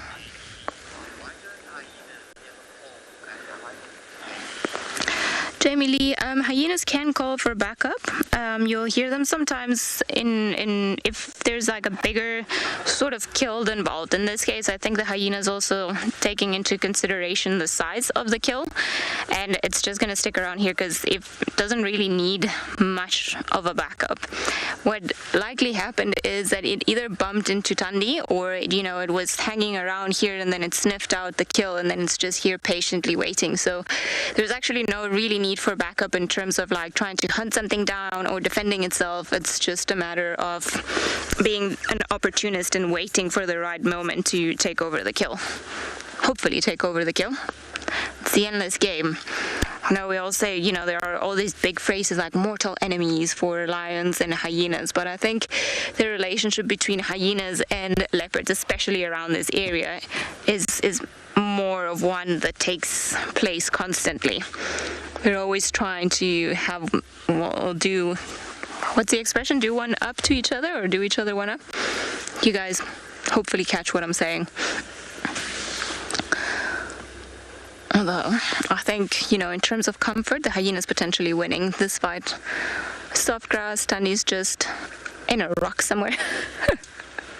So, if we were to choose, we'll give the hyena points for good real estate choices that it's made.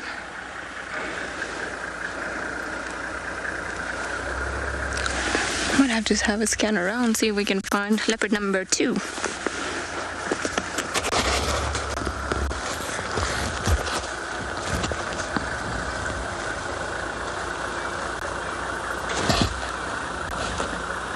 I actually can't even see Tandi now.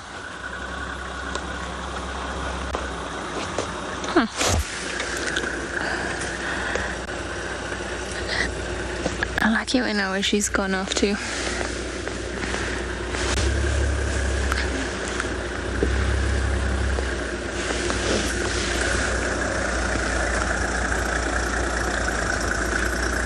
Hello. If you park there. What's that? If you park there and you look up this way, she's lying in between like the rocks in there, in kind of the middle of that whole thing. You can just kind of see the two eyes. Did you guys see mareebs this morning as well? Yes, they were both. So he's somewhere around here. Yeah, so he was lying underneath that big dead fallen tree. This one? Right underneath it. Okay. And the kill was up in this tree back here. Okay, yeah. It looked like a duiker, but it's gone. No, it's on this one. So, oh, she's moved it there. Yeah. I see. Yeah, we only know that because she was lying at the bottom of the tree when we first arrived. See the kills being that angle, that tree that. Oh, so she's moved the kill. Interesting. I suppose maybe the hyena presence forced her to rethink what she was doing, and then, just out of safety, put it up a spot where the hyenas would definitely not get it, because at least hyenas cannot climb trees. Otherwise, can you imagine if they could just come around and scavenge? It would be pretty cool to see a hyena climbing a tree, though. Not so much for the leopards if they also had to worry about it.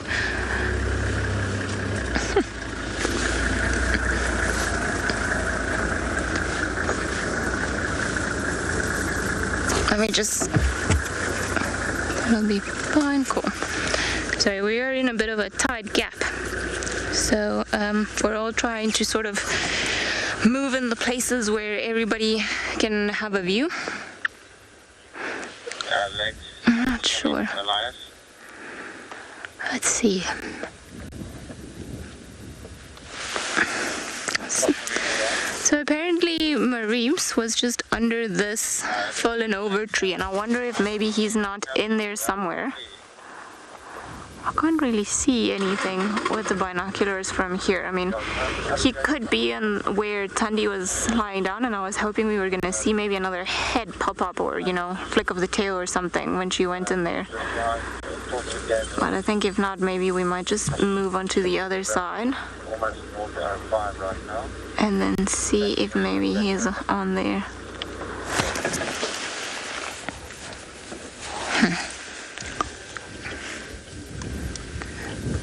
I wonder, maybe what we can do is we're going to try and reposition. Hopefully the signal will stick with us. Just want to go to kind of the top of the dam wall and see if maybe we can spot him from somewhere. Let's just see, I wasn't sure if she was still bringing him to kills or if he had become fully independent yet, but by the looks of today's events, she's definitely not kind of done in the motherly process of raising him. And well, we haven't seen her mating yet, which would be a clear indication that she's done, or that she will start becoming less and less and less tolerant and more aggressive towards him, just to ward him off, especially if the new generation of Thandi cubs arrives. Or when the new generation of Thandi cubs arrive, I should say. Because I'm pretty sure we all want to see her succeed and have at least another litter of cubs. I know Tristan is very much hoping for another litter. There's no real reason to think that she can't do it.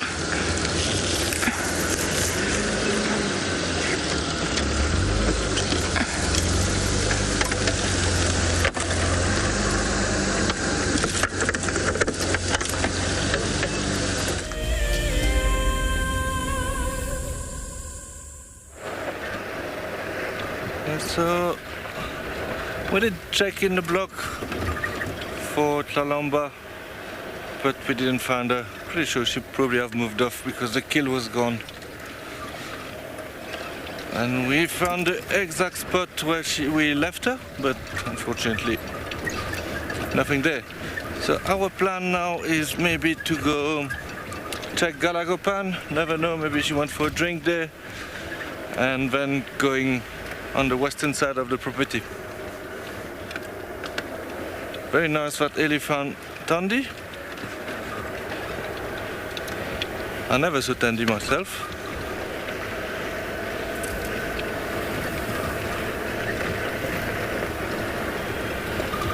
But obviously we're still looking around, because if she moved, well, she can move quite fast, Tlalamba, but it's so hot today, so I don't think she would have moved too far. Obviously I can be wrong. So we're still keeping an eye open here.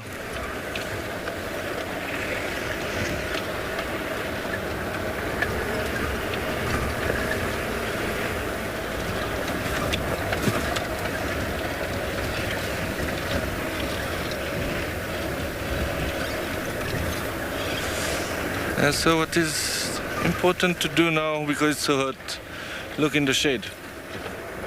We are also looking for shade. And especially the termite mount. There's always at this time of the day one side of the termite mount which is in the shade. So sometimes leopards like to lie on that side. This is how I found Tlalamba yesterday afternoon, actually.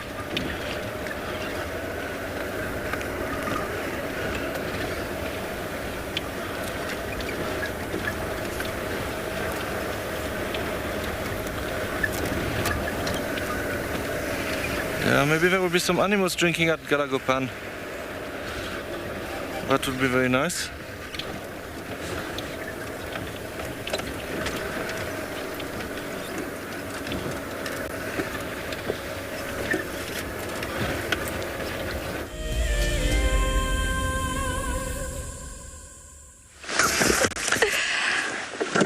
So we've repositioned. And it seems like there are two hyenas, and Mareeps is on the other side, and then Thandi is just here, started growling just in front of us, started growling at the hyenas. So, we've managed to have a look at the kill, and the kill is definitely a duiker, not a steenbok as we had thought. But now we are in the wrong spot. I think maybe we're gonna go back to where we were. Oh, there's yeah. Well done, Mareebs. Do you know that there are 2 hyenas on the other side? Now I'm also dropping microphones out of the excitement.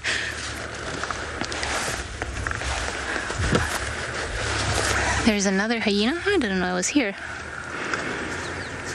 But the hyenas will definitely not be able to get, so it looks like it's quite lower on the ground, the kill from where we are, but it's just because of this termite mound. The tree is actually not on the termite mound, and it's quite a high distance from sort of where the kill is to the ground. And then you see there's Thandi gonna come up on the other side.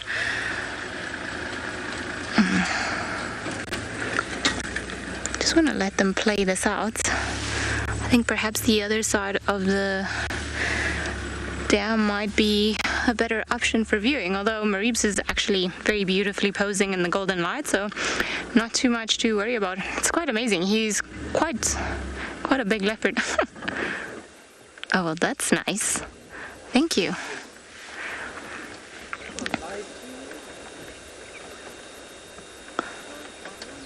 It's quite hot. And then Thandi's at the base of the tree. So we obviously can't see what's actually happening on the other side, but I would imagine there is some snarling, perhaps on her side. She was snarling at the hyenas earlier. And Mareebs being, the young funny cat that he is, he just sort of came around and got on the tree, said hi to mom, and now he's up there like a big kitty with a pretty tail, just going up and down. And he's panting quite a bit, so you can see that they can feel the heat of today. But as we said earlier, lucky for them, the dam is just on the other side, so they won't have to worry about it. Or, of going to great distances to find water.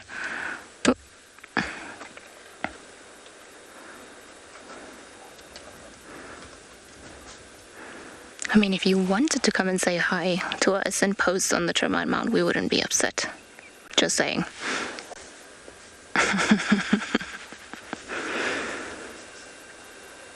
Apparently not. No. So, I think maybe I'm going to try to get ourselves out of here and then get to a position where we can actually view both leopards. I think where we were before might have been easier. We did not expect them to actually get up and then go towards the kill this way. So let's see if maybe we can have a look at what they're doing with the hyenas now that there's very little commotion happening. There we go.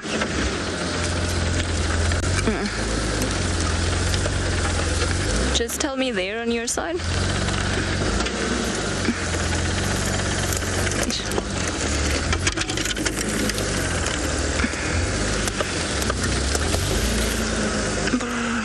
Alrighty. Let's just see what happens.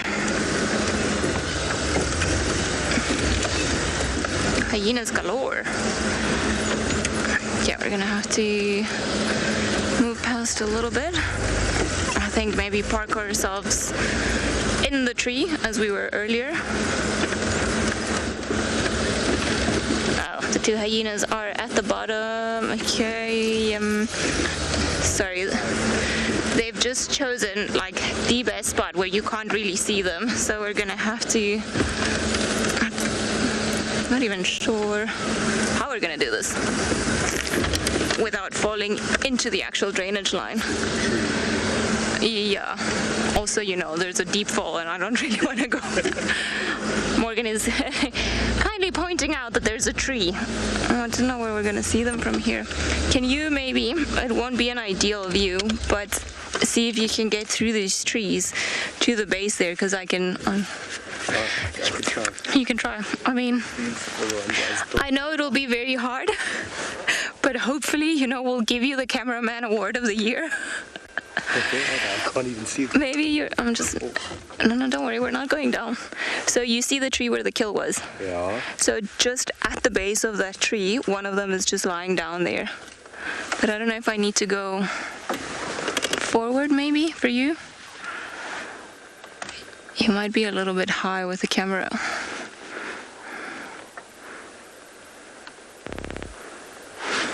Got one hyena. Okay, well, it's progress.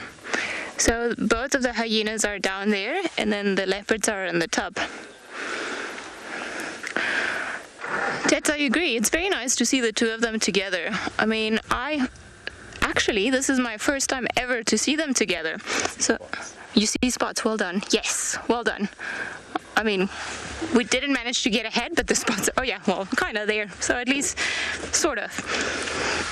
Yeah, I've only seen Mareebs. This is the third time that I've seen him, and funny enough, the first two times that I saw him, he was by himself. So the one time he was still, funny enough, not too far from here, because I know that this is the spot where Thandi, sort of around Leadwood Dam or Tswalu Dam, is where she's kept him along this drainage line that pretty much runs straight then back down to Chitwa. So I know she's kept him around here, and the first time I saw him, he was by himself, but he was still, I want to say maybe he was about 8 months old, and then the second time was when we saw him yesterday together, and he was stalking that steenbok. That was very funny. And then today, Thandi, thankfully I've seen a few more times than that, but like I said, I've never seen them all together. I wonder if that's another hyena on the other side. I'd seen maybe another hyena, but it seems like it was just the grass, a very light colored grass. So they're both lying at the bottom of the tree. Funny that Mareebs, I think maybe he went up there and then it got so hot that he was like, no, actually, no, I'm just gonna go down where there's a breeze, because it's quite pleasant by the shade. But not so much in the sunlight. And I wonder where he was lying down. Maybe he just, decided that he wants to be a rebellious young boy. Seems to be a trait of Thandi's offspring. So I wonder if actually it's not, part of their mitochondrial or their motherly DNA. I would stand to reason. I mean, she is quite a feisty leopard, so why not? Pretty sure leopards can inherit personality traits from their parents. There's no evidence to show otherwise. So I can believe what I want, at least for now. I wonder if we can't actually go the other way. I think it might be worth exploring the option, but I'm not too sure if we're going to lose signal or not. Should we give it a try? Let's give it a try. Yeah. We're going more by intuition of where they are than actually seeing them, so we're going to see if maybe there's another way of actually getting onto the other side of the dam. I'm not sure what it looks like from there, so let's go and find out. Because if we do get a nice view of both of them at the bottom of the... Is there a tree here? There's a tree. Okay. I feel like I'm tilting now. Okay. Do not hurt me, trees. Good ducking there, Morgan. Ooh. All right. I mean, actually, this might actually be the best view of them. Can you see them from here? I mean, thank goodness for these big zoom lenses on the cameras. But I think from here we might just actually, if we don't reverse down into the drainage line, we might have a semi-decent view of them. I think. We're just gonna give Morgan a second to work his magic and actually find the leopards. I mean, we can see part of the face. I mean, I was being a little optimistic. You think maybe forward a little bit? I'm not sure it's going to make much of a difference. Oh, look, you can get on the dam wall. I'm not sure that's going to be a better view, though. I think the big tree is in the way. I mean, not too bad. We can see a face, so let's just stick it out here for a little bit. Maybe they'll move again, or maybe the hyenas will do something. And I wonder if Mareebs was actually hungry and then he wanted to come here if he saw the hyena moving, and then he was just like, nope, I'm just going to go make sure that everything's fine, that the kill is still up in the tree, and that he doesn't have much to worry about.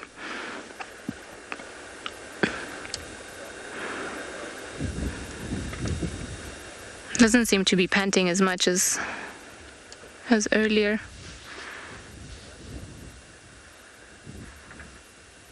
Always keeping a watchful eye on the hyenas. It's pretty funny the way that they've asserted their dominance in this area. So the two hyenas went down and there was not too much of a scuff. And then they just decided to lie at the bottom of the termite mound, but not up on the tree with the kill. So there's almost a pact of, no aggression at the moment. The Masai Mara in Kenya is an iconic wilderness filled with life. Its inspirational beauty has captivated our hearts on WildEarth for many years. While this season of the world's greatest migration has been missed, WildEarth is preparing a spectacular comeback in 2022. For the first time ever, WildEarth will be running expeditions to Kenya's Masai Mara throughout the 2022 migration season. Hosted by David Githu and Isaac Rotich, you could be a part of the team that shares the wildebeest migration with the world, live on WildEarth's daily safaris.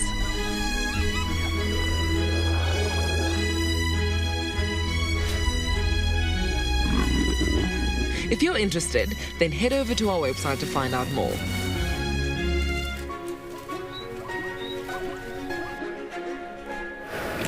I'm sure many of you are dreaming of that Mara expedition. Must be so nice to go there. Oh, it's one of my dreams. Okay, so on our side, we did try for Talamba. We found the exact spot where we left this morning, but no luck, unfortunately. So I think we're moving on now. See what we can find. We're currently on quarantine, and we might go check maybe Rebecca's Road. Rebecca's Road is quite nice because it's close to a drainage line, and it's a little bit cooler in the drainage line, so maybe there will be some animals there.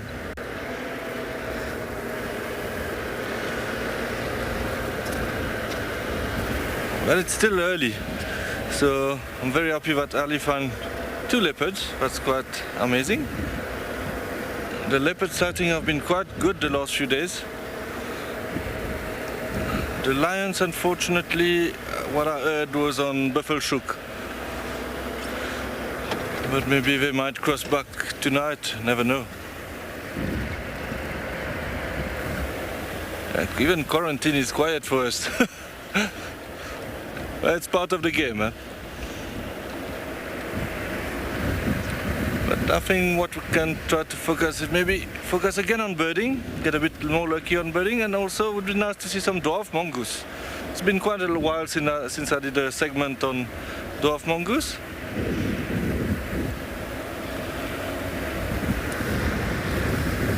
So, yeah, keep looking.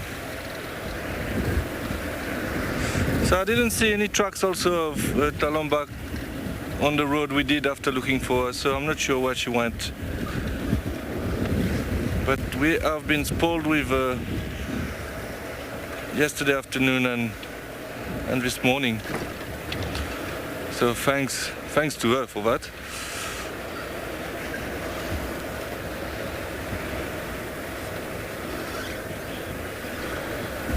Okay, well, it's quite hot here. Let's send you to Trish in Cape Town. Maybe the weather is different there.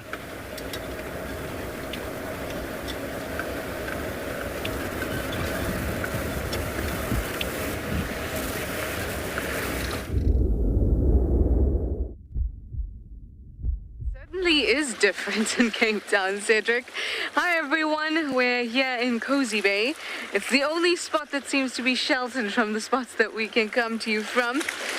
I was in Simonstown earlier and it was just, I suppose, a very warm welcome from Cape Town. It was raining and then it was sunny and then it was raining and then now it's all cloudy. It was sunny here too, but at least we got a gap in order to share with you the lighting of sea. As well as me, Shishala, I've got Jason on camera. And very enjoying the sound of the ocean, and it's super calm. You can see not much wind in this very sheltered portion of the bay, or this sheltered bay rather. Very cozy, as the name implies. And we're going to spend pretty much most of the time, because the tide is not low enough for us to, you know, stumble upon an octopus or something like that. It's certainly not low enough for that. But it's really nice and calm, and we have some great views of some cormorants as well as the seals out there on that island.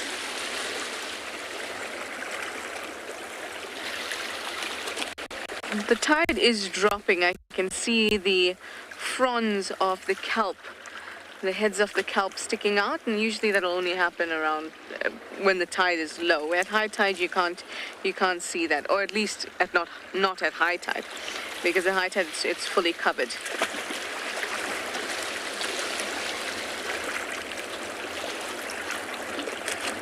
There's still wonderful things going on. What I'm hoping will happen today is a big hope, but maybe a seal comes swimming along. It's a nice part of this coast, well protected, nice sheltered, and sheltered, and there's also the seals right there. So I'm hoping maybe a seal will come play along through this area, and I think we'll be lucky, everyone. And if we're not, we'll still be lucky, just not in that particular way.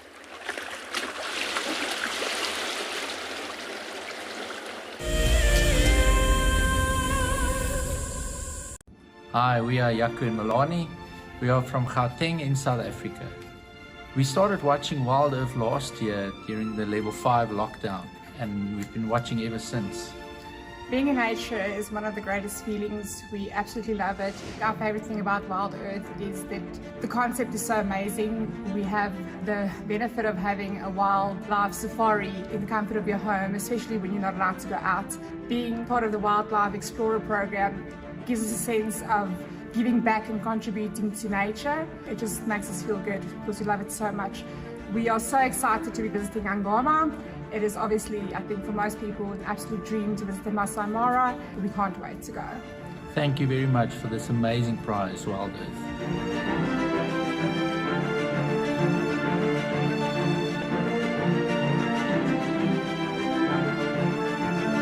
WildEarth Explorers. It's in your nature.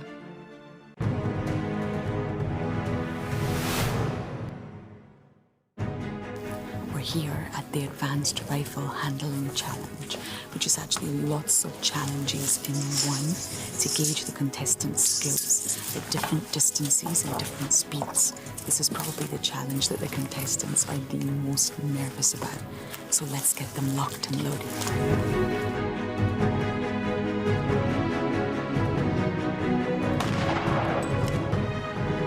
Competitors are now doing the Hales halt, where they have to run back and forth to a target, turn, take aim and shoot. And this simulates a chase in a real environment and gets the heart pumping and the blood pressure up. James gave us a demonstration, and the skill involved in this exercise is remarkable.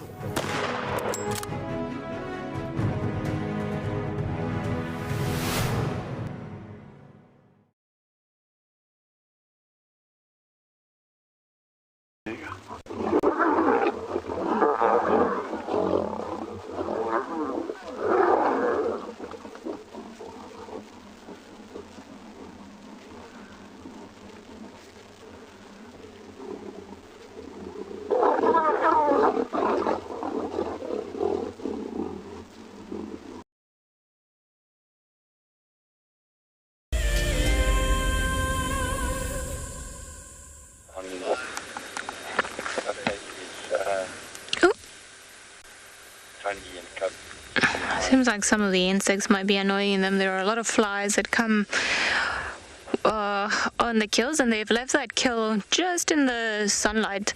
So I'm pretty sure it's going to be rotting and smelling and attracting all sorts of insects. I don't think they put it up there by choice. I don't think it was the first place where they would have said like, oh, this is a perfect spot, let's put it there. Because it's a very open tree, let's put it that way. There aren't a lot of leaves, and sometimes leopards prefer to put their keels in areas where they'll be a little bit more shaded and perhaps not as obvious to everyone around them. But I think in this case they probably didn't have much of a chance. Maybe the hyena surprised them earlier on. I don't know if this morning when the kill was found it was actually on the ground, but likely what happened is they didn't have a lot of time to think about it, so they just put the kill back up on the first tree once the hyena got too close. I think at one stage they did put the kill in another tree, and then they moved it from that tree because I feel maybe they didn't feel like it was as a safe option as this other tree. And then they've put it in a spot that is higher and further away from the hyenas, where a leopard can eat without too much of a risk of falling down. Although Marips wasn't doing a spectacular job on getting up earlier. I think maybe he got up there and then got a little bit too hot, so he was like, just gonna stand here, and then maybe not yet. Sometimes I imagine for them eating, so much meat when it's so hot, it must almost feel like when you eat chocolate and it's very hot, and then you get almost like that pasty feeling. That's how I feel, if I were a leopard, how I would feel about eating in very hot weather. Or even not hot weather, but just in the sunlight in the afternoon. Maybe wouldn't recommend it all that much. It's actually so lovely to be able to spend time with a mom leopard and her older cub. These moments are going to become fewer and far in between, as the more he grows older and the more she then starts pushing him into becoming independent. We're going to be on, as Marips is on hyena patrol or hyena shift, we're going to be on leopard shift for a while, see what they get up to. But let's send you guys across to Cedric, who I believe was also looking for a leopard earlier on.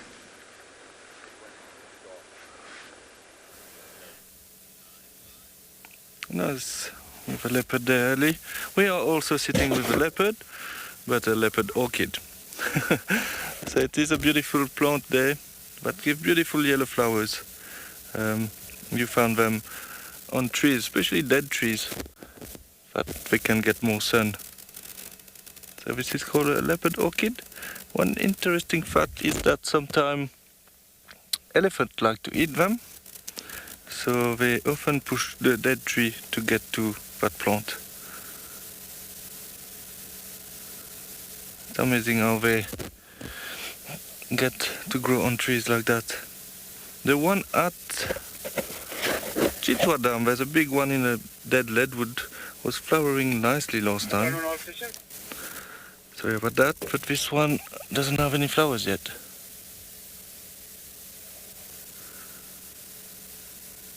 But it's amazing to see how green it is compared to that dead tree there. Okay, so just a short segment to show you that beautiful plant. We will send you to JP, who's at a water hole.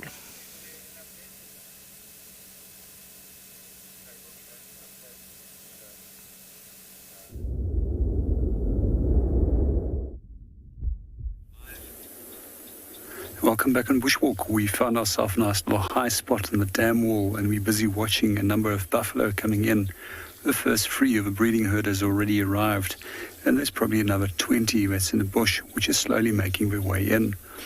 For those of you who has just joined us today, it's been a blistering hot day, over 31 degrees Celsius, and to increase the temperature, we've also had incredibly warm winds that were blowing, just sucking the moisture out of everything. And I'm not surprised that these guys have come for a drink, and that is what we were waiting for. So we're hopping between the dams to come and see which animals are going to come in. We were also incredibly surprised to see even one of the most water-dependent species of antelope, a common duiker, coming in for a drink. Sorry, that was water-independent antelope species coming in for a drink. Buffalo on the opposite, they come and drink regularly. If they can drink twice, they will. We also often see that they will move into the water, and they will also go and wallow in the mud afterwards to cool themselves down. We also find with the bulls that there seems to be some form of social significance when it comes to wallowing. It's also believed that they urinate in the mud when they do wallow, so that scent can impregnate on their coat. So with a group like this, which has got both male and female, we refer to this as a breeding herd. Quite often at waterholes like this is where they do get ambushed. And their first response is, if it's a breeding herd, is to quickly round up the young into the center of a group with the females surrounding them and the bulls on the outside. The only real threat that these guys have is actually is elephant. My mind is going somewhere totally different at the moment. I was distracted there for a second. I mean lions, which can hunt them as if they're large enough.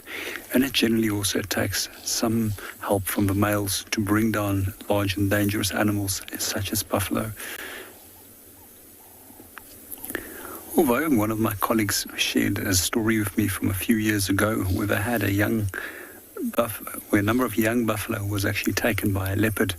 And that leopard was nicknamed Baba Nyati, the one that kills the young buffalo calves, which is quite an impressive feat for a cat that weighs approximately 90 to 100 kilograms, compared to a lion, which has a potential of reaching weights of up to some 240 kilograms in weight.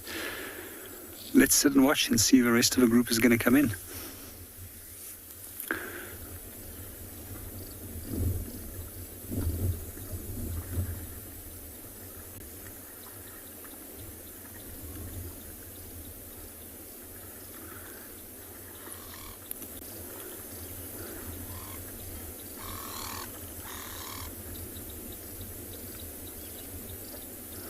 Quite often when they start pawing around in the mud like that, it's when they're going to go down and go and wallow. So the purpose of that is to cool yourself down, to get your coat full of mud. And there's normally large amounts of different biting flies which will associate with them. One day I actually noticed a cloud what was following them of flies, and I couldn't believe that flies could form such a dense cloud and almost blocked out all the lights surrounding the buffalo. And there was a group of approximately 800 buffalo that we were viewing.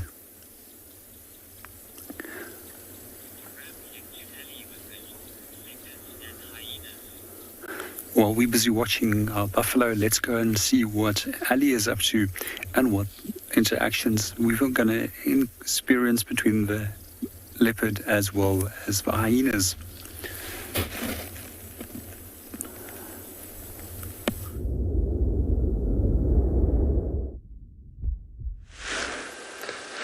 Well, thankfully not too much has changed around here. We still have one sleepy leopard and one semi-awake leopard, or one leopard that is too hot to fall asleep. Actually, you can't even tell if he's sleeping with his little tongue out. Something fell, I'm not too sure what it was, maybe something from the tree.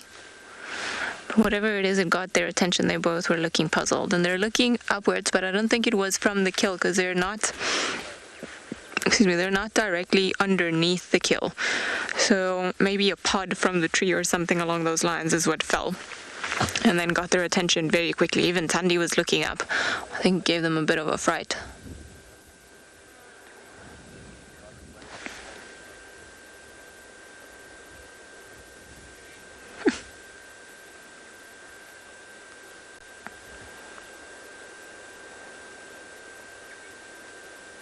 Some grooming going on by Maribs.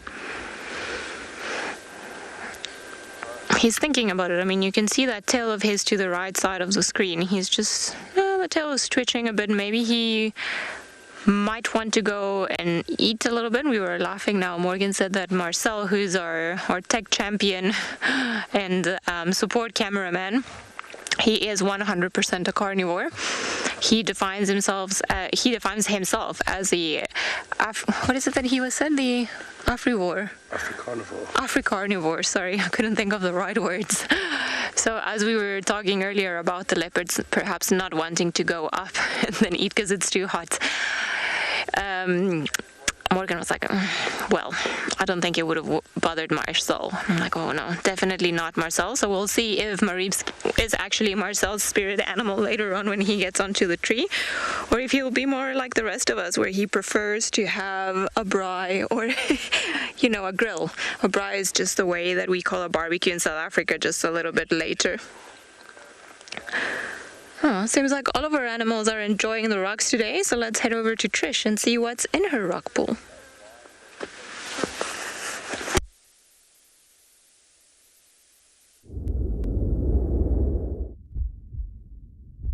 Everything looks very relaxed here and Cozy Bay too, except if you look a little bit more closely and you notice these blue bottles or Portuguese man o' war floating around. Now these are some pretty nasty ones. These are quite large.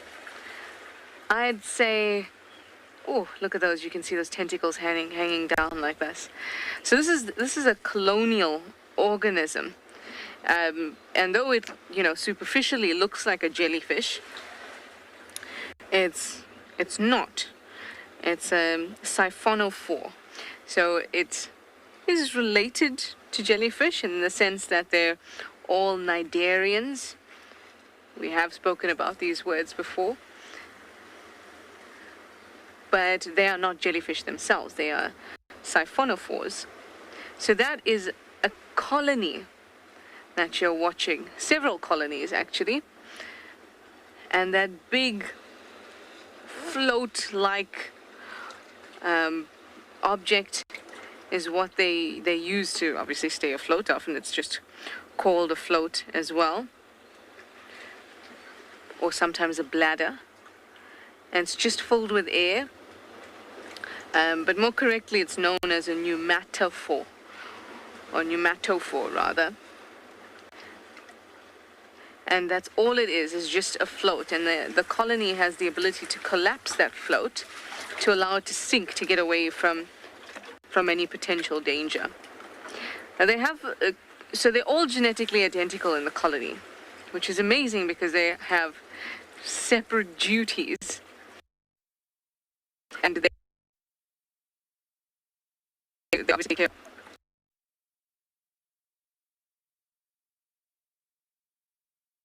Very used in defense, where the tentacles are all the way at the bottom. Whoa, look at that. I've never been stung by one so large. So you see those tentacles dropping all the way towards the bottom there? Those are dactylozoids. So all the classes within the colony are called zooids.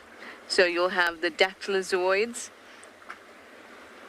Those are the ones, like I said, long tentacle, the tentacle part of it, where the pneumatocysts lie. Those are the stinging structures. That's the reason we like to stay far away from these guys. And then you have gastrozooids. Ooh, guy coming past here.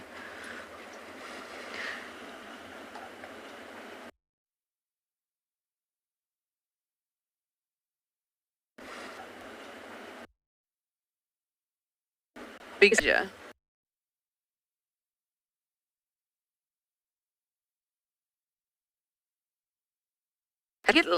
30 centimeters. And so we found a battler. The one we were looking earlier this afternoon. But this one is flying. And Darren mentioned to me that he really enjoys filming birds flying like that. And he's very good at it. So that would be a male battler.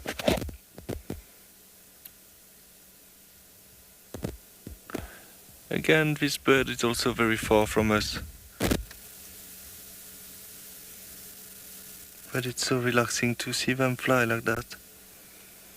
So I assume while we were looking for them earlier, they probably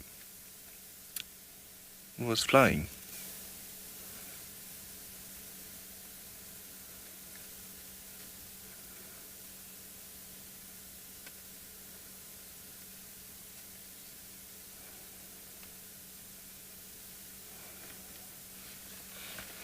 So you can recognize an adult or a juvenile while they're flying.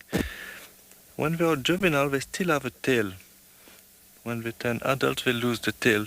So what you see at the back now are actually the legs on this adult battler, which is a male. The way to differentiate between a male and female when they fly, underneath the wing, when it's mostly white with a small light line of black, it would be a female. If it's almost half black, half white, it will be a male. Look how fast it's going. It's always important to look where we go down as well, because they might be the first on a kill actually, with the tawny eagles. Okay, let's see where it goes. But on our side we're probably going to lose it now, so we're going to continue.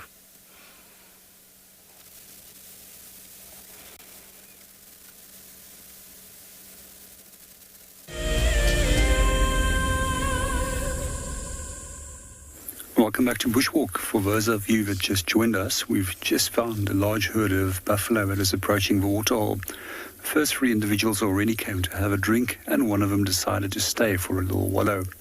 We were also watching a bird, which is known as a red-billed buffalo weaver, which is one of a small 5. We have a big buffalo on the opposite side of a dam, forms part of a big 5, which was traditionally the 5 most dangerous animals to hunt in Africa. Today they form 5 of the most wanted animals to photograph in Africa. I just absolutely love watching buffalo. They're incredibly entertaining and inquisitive animals as well. Some consider them incredibly dangerous and feared to approach them on foot. However, if we do approach them, we decide to do so with caution. We always make sure that we're well on the downwind side. We also make sure that we're in a well elevated position. And in this case, we're also sitting in the shade where it's very unlikely for him to actually spot us. It's also the reason why I'm whispering, because they got phenomenally good hearing, and they've also got very large ears.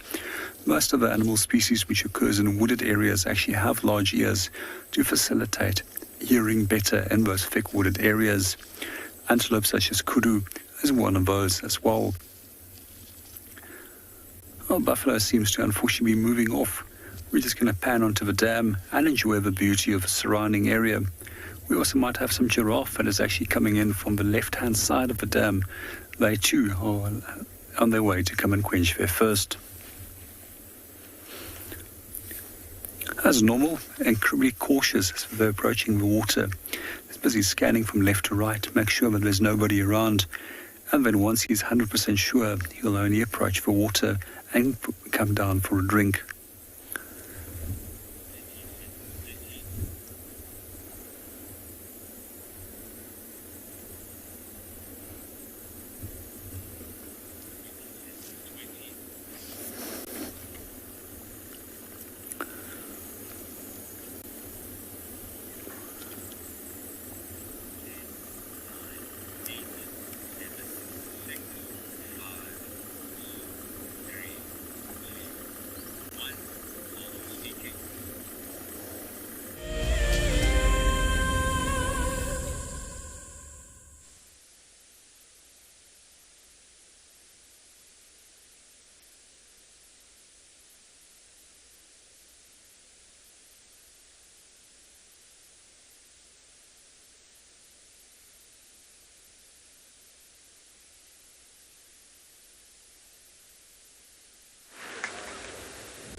There we go. I think you guys can hear me now. We've had an issue with the mic pack that sadly somehow fell onto the ground, but it seems to be sorted now.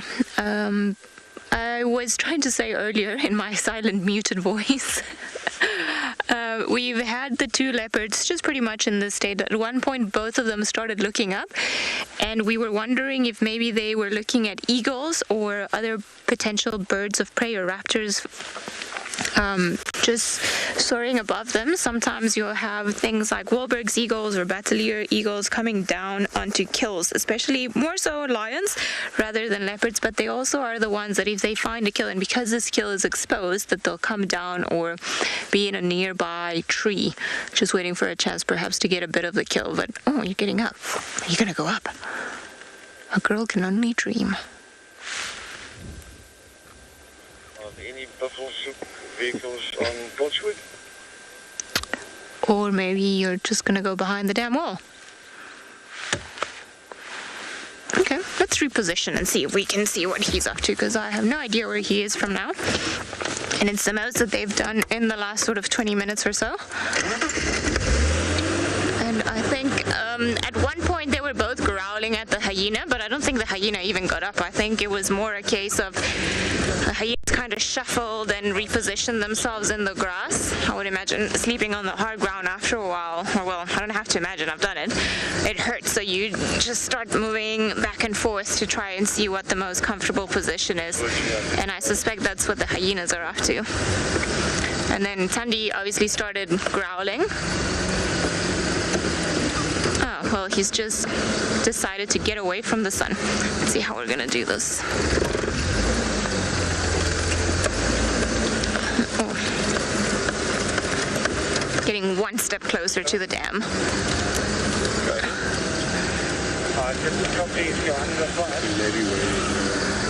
Yeah, let me try there. Okay, Gabby, the leopards won't chase the hyena because the hyenas are not being aggressive to the leopards. So when they get a little too close, that's when Thandi has been snarling at them. But at this stage, if Maribs was a little cub, then likely she would be way more aggressive than what she is now. But also he's an older leopard, and he kind of also knows how to put, or how much he can really push his luck with the hyenas. Also the fact that the kill is on the tree. If the kill were on the ground, then she would be more aggressive, growl, try to chase them off. But because it's on the tree and she knows that the hyenas can't get it and the hyenas know they can't get it, it's kind of like they're just living in tension at the moment. Oh, he's just put his head down. I feel like the king of the rock. We've just moved onto a rug here. Let's see if maybe... There we go. Just having a good snooze. I was kind of hoping that he was going to go on top of the termite mound or even maybe go and feed on the kill. But I think he's just decided to come and lie down away from everyone. Nice spot though. Must be nice and cool down there. Can you what is the lineup in Torchwood to see Thandi?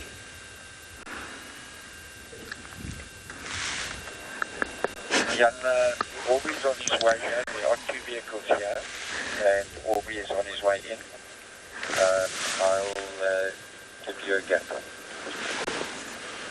Can you just tell us exactly where Thandi? Alright, so I was just paying attention to some of the radio chatter because I think there were some people that would like to come and obviously view the sighting or spend some time looking at 2 leopards, because even for the Sabi San, you don't get to see 2 leopards together, especially not 2, well, 1 adult and 1, let's call it semi-sub-adult, because he's still in that interesting in-between stage. And we do know, however, that Thandi tends to like kick them out young. She is not I think what we would call in Spanish like a mother hen. Like she doesn't like her chickens in the house for too long.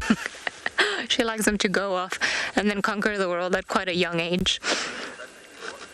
More so than perhaps other leopards around the area, but it's boded her well. She's done a very good job in raising as many cubs as she has over the last couple of years.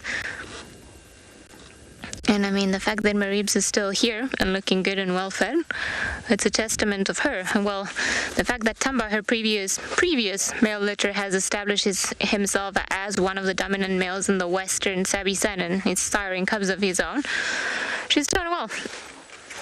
Her genes shall be spread through the Sabi San and, you know, in a very romantic view of it, perhaps even live on forever. Hopefully her line and Karula's line won't come to an end.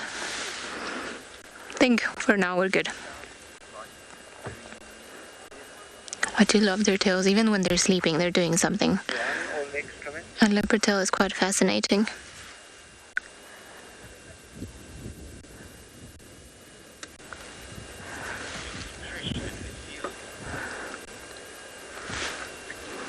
Well, it seems like Trish has got a seal, and I suspect that Maribs over here doesn't look too different from them, the way he's lying down now.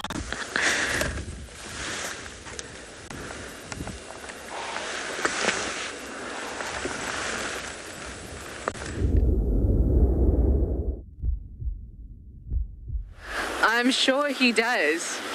I can just imagine him seal-like until a guinea fowl comes by, then he is back to Maribs the hunter. I do miss my leopards up there, or our leopards rather. and the elephants, but we do have beautiful seals to keep us company. They're all hauled out on those rocks at the moment, and they'll stay there for the evening and then only go back out to sea in the morning. They do spend the majority of their lives out at sea because that's where they find food. And when they do tuck in for the night, it's usually on rocks that are quite far from the shore. The only time that you'd see them on land, as in on mainland, is when they're going to mate and want to establish territories. But obviously, because this mainland is all built up and people are all over the place, then they haul out to the nearby rocks, which also happens to be the same places where they spend the night with the cormorants. Now, we've been kind of walking all over these rocks and struggling a little bit with signal, so we're going to basically sit with the seals for as long as we can, and the cormorants, hopefully watch them come in. Ooh. Or maybe not, we might have to get back before the tide comes in. I must have misread my tide chart today, because the waves are very intense. It seems much calmer on the other side. Anyway, what I was saying was that we'll try and spend as much time as we can watching these seals, watching the cormorants come in as the sun sets, and chatting a little bit about the kelp as well. And of course, listen to the gorgeous waves as they crash on the rocks near us.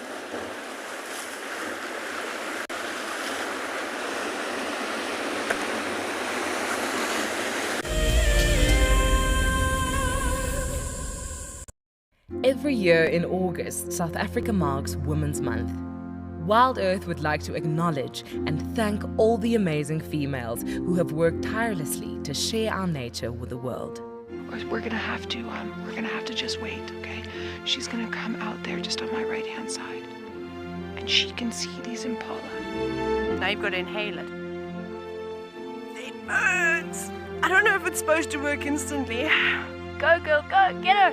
Get her, girl, get her! I'm so looking forward to following her story in the future. I'm really hoping there's two. I'm really hoping there's two, but you know, even if there's one... Oh my goodness, everyone! And I get to share it with you. Isn't that extra special? I get to experience it and show it to everyone.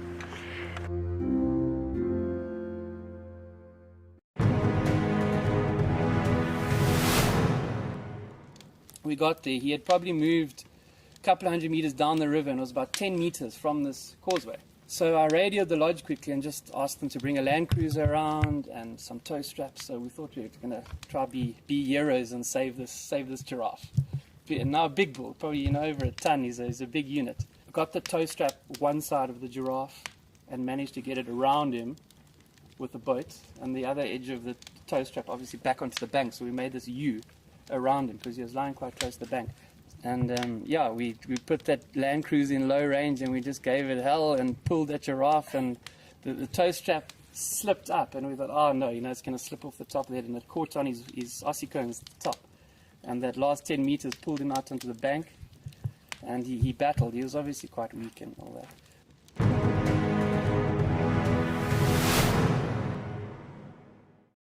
I've seen something I've never seen here before. Look at these cubs. One is crossing the river. It's being washed away, unfortunately, but I'm sure the mother is going to save her. Look at that. How beautiful. Look at that. One crossing, two to go.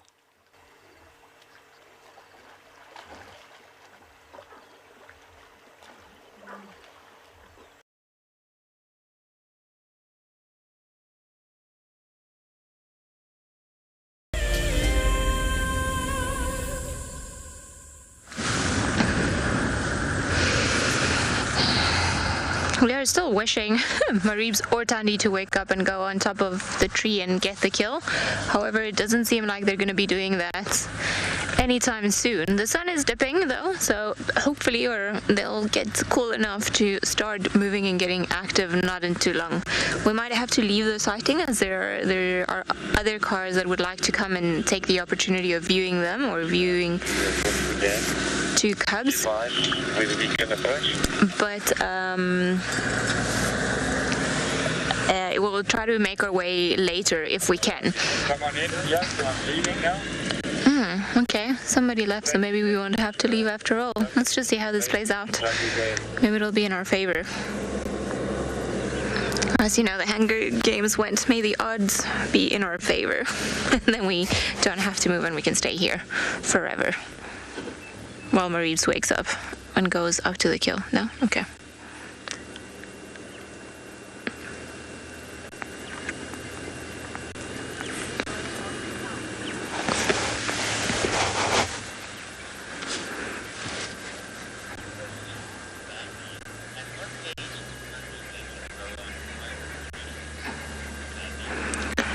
Landy, roundabout when they're a year and a half to 2 years, it's the most common age where mothers will really not tolerate their youngsters and force them to leave. Thandi, however, is known for pushing them away at sort of a year and a half onwards. I think that's the way she did it with Tamba and Tlalamba when they were quite young. So Mareebs is probably on kind of the last legs of his relationship with his mom, in the sense that she won't care for him or bring him to kills for that much longer. She will very likely start pushing him away, and then once she starts coming into heat and then mating with another leopard, and especially once she gives birth to her new ones, then she will definitely not like Mareebs around. There are cases, however, of leopards, especially in the Sabi stand, where the mothers are fairly tolerant of their previous litters of springs, and then they'll allow them to come, and some of them are, particularly the males, now that I think about it, they like to come and still feed off whatever the mom catches for the new generation or for the new litter.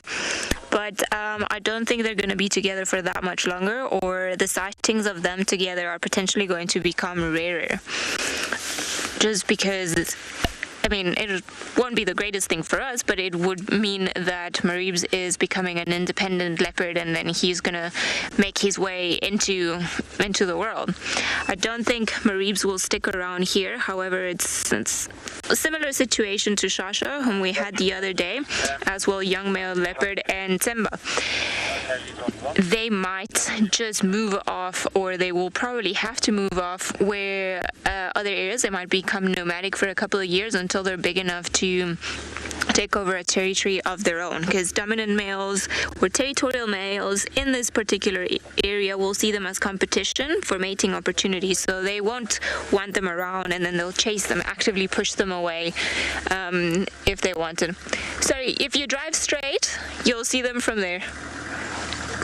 Sorry, just directing some of the Buffelshoek landowners, because it's tricky to see from the road, so you've got to maneuver in and out quite a bit and all around just to try and get to actually have a view of the two of them, or at least one of them. Lucky Mareebs has decided to lie on this side of the termite mound, so he's actually making everyone's lives easier. And funny enough, if it wasn't for Morgan earlier, I don't think we would have refound Thandi when she started sleeping amongst the grass. I can almost see her head from where we are, and then I saw two ears pop out, so maybe again a hyena moved and then she was a little bit more alert. Sorry, I'm just gonna have to give directions. If you look, can you see the termite mound? The termite mound. At the base of the termite mound. That's where he is. Yes, there's one here, and then Thandi's on the other side of the termite mound. Yes.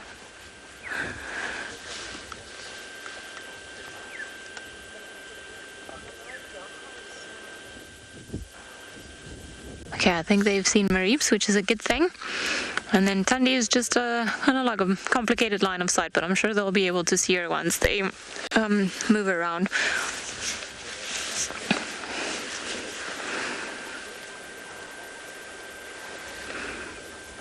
The Masai Mara in Kenya is an iconic wilderness filled with life. Its inspirational beauty has captivated our hearts on WildEarth for many years. While this season of the world's greatest migration has been missed, WildEarth is preparing a spectacular comeback in 2022. For the first time ever, WildEarth will be running expeditions to Kenya's Masai Mara throughout the 2022 migration season. Hosted by David Githu and Isaac Rotich, you could be a part of the team that shares the wildebeest migration with the world, live on WildEarth's daily safaris.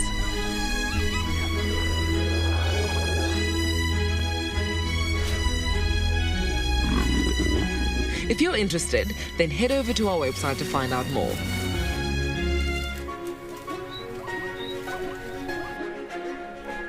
Amazing to think that 2022 is just around the corner. Yeah, already in September. So some of you will be enjoying the Mara there, which is very nice. So update on our side, not much happening. We did check Philemon's cut line. I think Ellie checked Treehouse Dam earlier. I'm not totally sure, but I will go check again. You know, it's a bit later now. Maybe some elephant want to drink or any other animals. Yeah, but it seems to be quite a quiet afternoon for us. But it's okay, we're still looking for birds and other smaller animals to try to show you. And I must say, it is also sometimes quite nice to drive and look around. This morning we didn't do a lot of driving, so I think now this afternoon this is what we will have. But obviously, if I found something interesting, we will stop and look. I did saw some ground hornbill in the past here, so it would be nice to see some ground hornbills as well.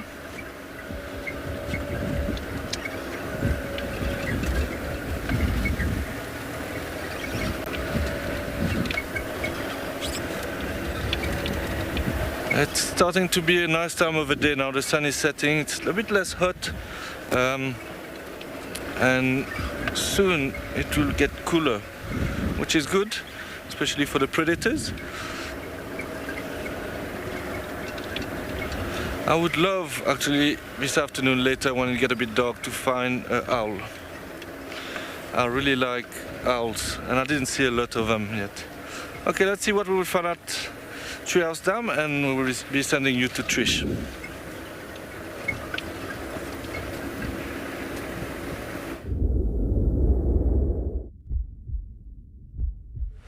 Ooh, an owl, that sounds great. But I've got some seals and the sun still has some time for us, which is awesome. Now, I had a few questions. Leopard lover, hi. You wanted to know, oh, well, you first say that you love the seals so much, and can I teach you a little bit about their social dynamics? I certainly can. So, a little bit about them in terms of their social structure is pretty much only matters when they're going to be mating. So, males have a harem in a similar way to hippos. They will collect females in their harem or within their territory and then try to mate with all of them. And so obviously that means there's competition amongst the males to establish territory, which then leads us to a little bit of their life history. So male pups, they sexually mature around 6 years old. Females also say about between 3 and 6, more on the younger end of that, the males more on the older end of the 3 to 6 age group. But the difference is that because the male pups have to compete for territories and then compete to be able to mate with females, they usually only actually get the opportunity to mate between maybe 9 and 12 years old. And this is a really long-lived species. They live for about 20 years or so. So that's half the life of the male that they're unable to mate for, or rather they're unlikely to be mating. Sorry, what I mean to say is that it's only half of their life that they are likely to be mating successfully, as opposed to the females who for 3/4 of their life are likely to be mating successfully. So a little bit about their life history from birth. When it's interesting because their gestation period includes a delay in blastocyst phase. So what that means is that for 4 months they can delay the development of a fertilized egg. So altogether it comes to about a year that they are fertilized and then also fetus developing. So as soon as the mating period starts, which is basically between about October and November, first the males will haul out to these rocks, establish territories amongst themselves, and then wait for the females to haul onto the rocks. The females will then get territories within the territory of the males, obviously, you know, being herded in that harem situation, and then they will give birth to their pup from last year. So many of these females that you're looking at will be pregnant and will give birth in November, December. Once they give birth, they tend to the pup for about a week consistently. But then after they tend to that pup in the week consistently, they go out to sea again. But also in that week, they start to mate again. They come into estrus again, almost, you know, within a week of giving birth. Then they fall pregnant again. Then the blastocyst phase where they're pretty much stopping the development of the embryo happens then. So then those pups that are born already have their sibling coming along. Those pups, then they go through several molts. They're usually born quite lightly colored. Sorry, it's quite darkly colored, and then they molt and get a little bit lighter and a little bit lighter. I'm behind you if you were wondering where I am, Jason. I was going to come to the side of you, but then it was a little bit slippery. So then after those, they molt for several occasions, then they get darker and darker, and then they're usually weaned anything between about 4 to 10 months. And there's no real dispersal that's been seen in this animal too much. So it's just basically, and there's also no real boundaries between colonies. They'll just kind of spend most time at sea. Sometimes this individual from this colony is in a different colony, but there's no real boundaries. Anyway, that's most of what I know about their life history. But there's plenty more to chat about with regards to them.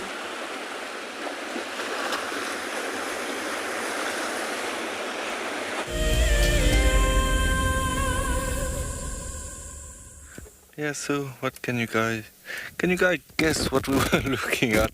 There was a giraffe, but walking away from us and went into that block. It is a bit sad. It was a beautiful female giraffe. Maybe if I go a little bit forward, I might spot it again, because there's no road actually around here. Where she went on that side.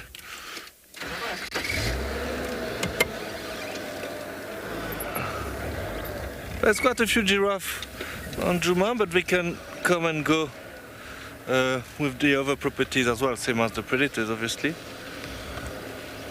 It looks like it's moved down there. Yeah, you don't have any visual as well, Darren, huh? I think it's gone in the little ditch there. This happens quite often, but it's part of the bush. There's a road going down there. Let's try maybe on that road. We might actually get quite a good visual if she's continue going in that direction, and if that road continue in that direction.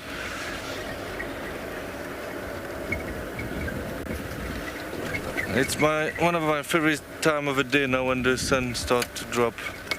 The colors are beautiful, especially if you like photography. I think I had a visual of our giraffe, or not, it was a tree.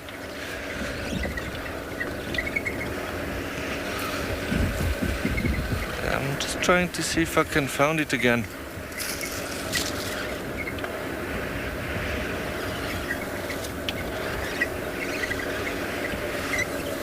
I think there is road, and it was the road for the denning site of the hyenas.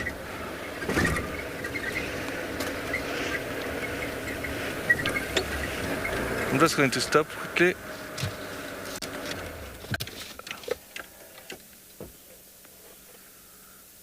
What a beautiful sunset. It's going to be beautiful later.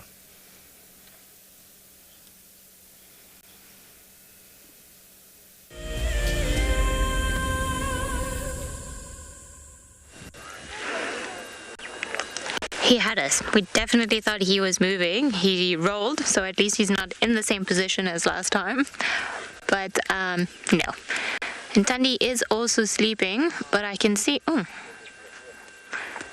I can see her ears are twitching every now and again. So although they're in sort of relaxed motion at the moment, they're very alert, and then they won't let those hyenas get too close, even if they can't get to the kill.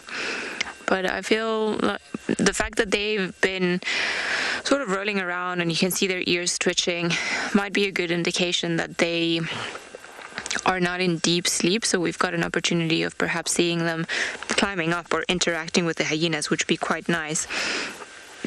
I think what we're going to do is give it another sort of 10 minutes or so in this area, and if they haven't moved, there's another angle that we want to try, and he is now, Mareebs is rolling around, of course. It's fine, Morgan, they're making you work your arms, your camera arms, to Thandi Mareebs, and now he's going to be there, and then she's going to twitch the ears, and then you've just got to go to her very quickly. This is how our cameramen get their workouts. You should see their arms. They're all pretty strong and impressive. But yeah, as I was saying, if they don't move in the next sort of 10 minutes or so, we want to try a different angle, perhaps see if we can get a better view of Thandi. When she was panting earlier, we managed to grab the binoculars and just have a look at her mouth, because a lot of the times you can age the animals or have an indication if it's a younger or an older individual just by looking at their canines. And well, I haven't looked into Thandi's mouth in a while, thankfully. It's a good thing not to be faced with the leopard's canines, but she's definitely looking like an older, mature leopard. She comes from a lineage of cats that have lived long lives, and in general in the wild, leopards are believed to live on average 15 years, but I think it was her grandmother, Safari, if I'm not mistaken, that lived up to be 19, one of the oldest sort of leopards, in the area, in the Sabi Sand, and definitely the oldest one that was here. Maybe it was Safari, but I can't remember now the exact lineage, but I think Thandi comes from that lineage, and if not, then that's fine. Thandi can create her own stories, and I think she has, and all the time that we've actually been able to spend and watch her and just watch her raise her cubs, even like this youngster here that's got a very sweet deal today, where he's got water, food, and mom to look after him. What else could he ask for?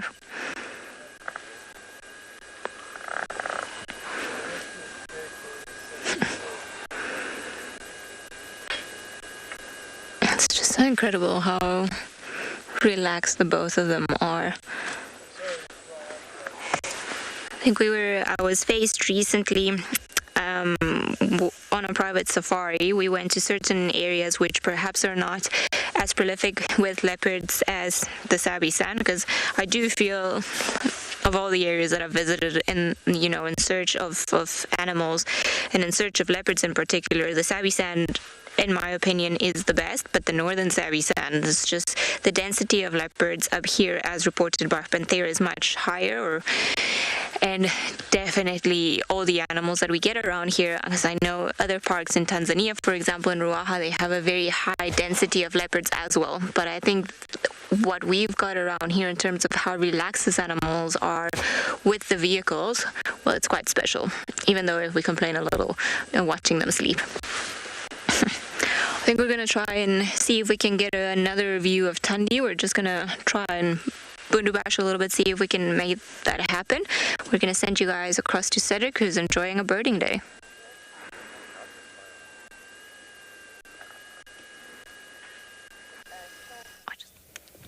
Yeah, so we not always see oxpeckers on animals.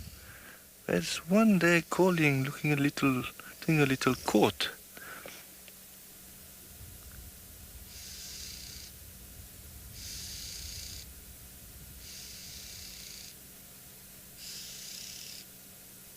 I hope you're hearing that.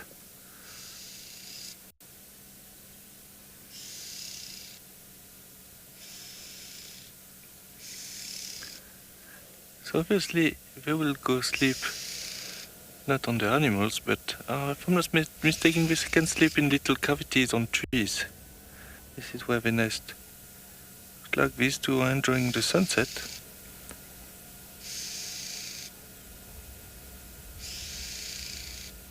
I'm thinking now, I'm not sure when is the breeding season for them. That look like might have something to do with breeding, but I'm not sure. So these are red-bill oxpeckers. There's two species here. You can find the yellow bill or the red bill.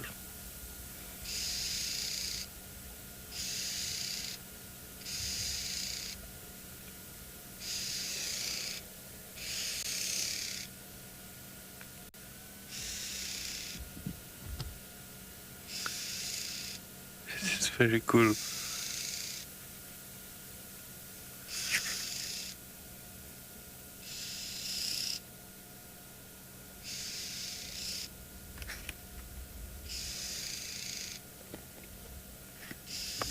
I'm just staying quiet for you to enjoy the sound and this very cool sighting.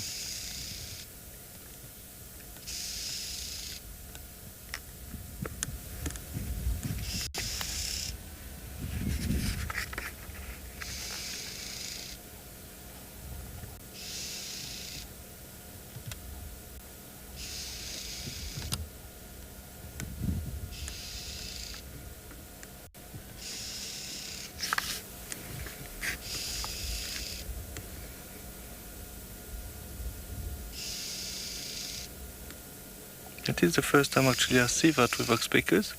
Most of the time we spend time with them when they are eating on ticks, on animals.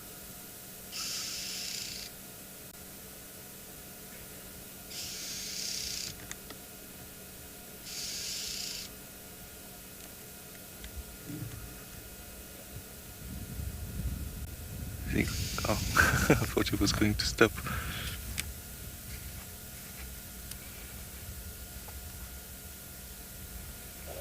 What is also even more special is that the sun is setting completely directly on them. So it made the colors very nice.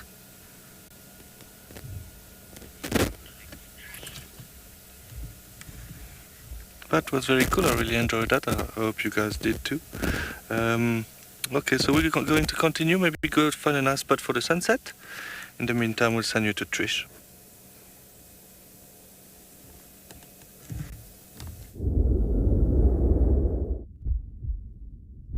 This is also very special, Cedric, for these little insects, and they've managed to get a sunset with it. These are insects mating, if you were wondering. At first, I can't get close enough because if I get close, they fly away. So, at first I thought they looked a little mosquito-ish. Mosquito-ish. There we go. And considering there's stagnant water here, perhaps, but this is stagnant salt water. So, maybe another type of animal or another type of insect that prefers to lay its eggs in salty, stagnant water. They're all over the place. And you can see some walking on the water. It's not a huge feat for an animal this size. The smaller you are, the less effects of gravity you will feel.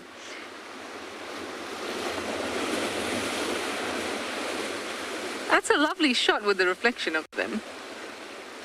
The less effects of gravity you feel, so that means that you are more capable, for example, to walk on water.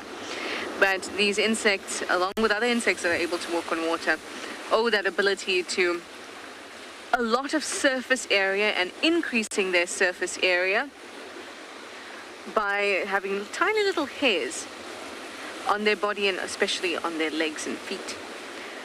that allow them to move across without breaking the surface tension. And that can be very, very useful, especially if you're the type of animal that wants to deposit your eggs into this water. Or perhaps use this particular scene in order to reproduce, like these guys. I must say I've seen more mating happening than depositing of eggs, but I have seen egg depositing too. How I know it's egg depositing is because it's a single animal, a single insect, and they tap the end of their abdomen to the water as they move. That's where the ovipositor is. So females will tap that ovipositor into the water to release eggs. So I've seen that, and I've seen a lot of mating. So this is obviously a very popular place for these insects. Like a mix between a mosquito and a fly. Oh, that's one's taken already. It is incredible to watch them move across so effortlessly across the water that way.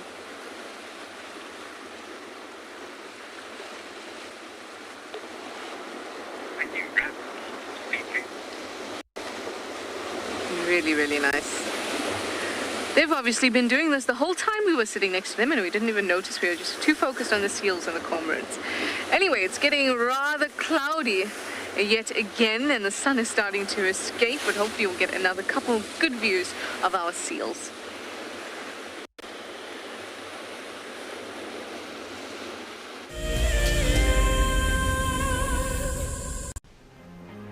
Calling all WildEarth explorers, we have a new and frankly awesome travel prize for you to win. andBeyond Phinda Private Game Reserve encompasses an impressive 28,000 hectares of protected wildlife land in KwaZulu-Natal, South Africa.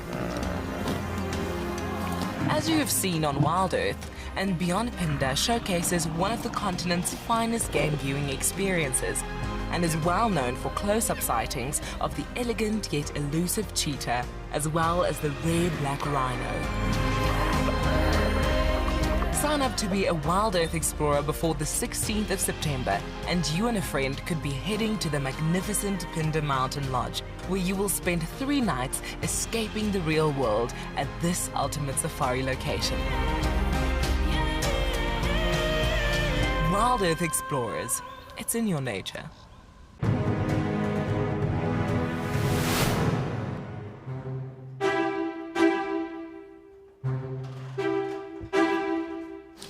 Competitors are in the room behind me right now for the birding challenge, where they have to look at pictures and identify the birds and then separately listen to bird calls and identify them. But it's not easy. This is going to be the toughest one.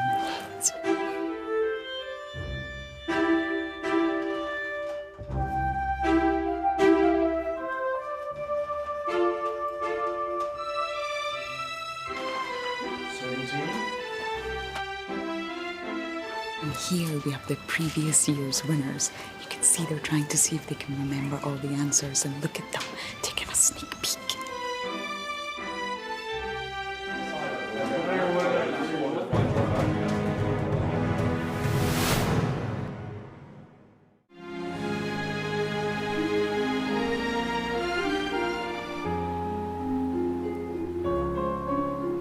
You are cheeky. That was a brave decision.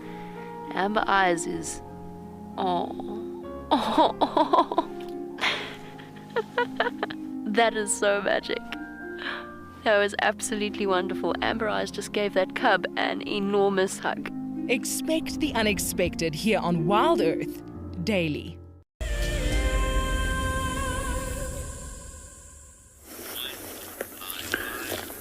Welcome back on Bushwalk. We're just about to enjoy that last little bit of sun before it sets over the low veld.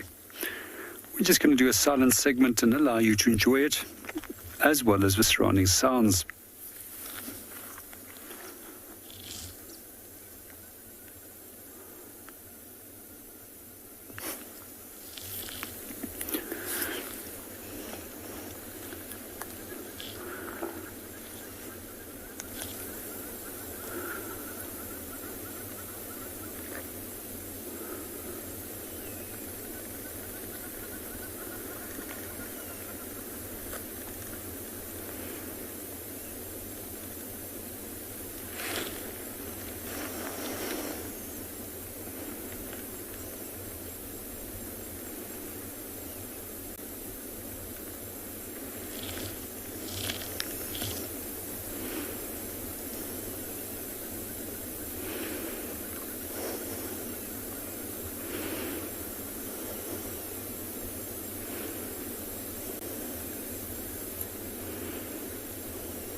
In the meanwhile, we're going to hand you over to Cedric, who is also in a beautiful little spot enjoying the last little bit of sun.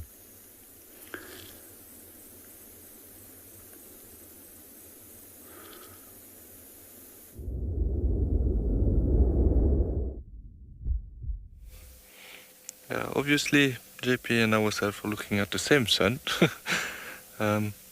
So still now on quarantine, and with the creativity of Darren, it's very nice to look at the sunset through trees. Obviously, it is more beautiful in winter because there's no leaves on the trees, so you can see the sun nicely.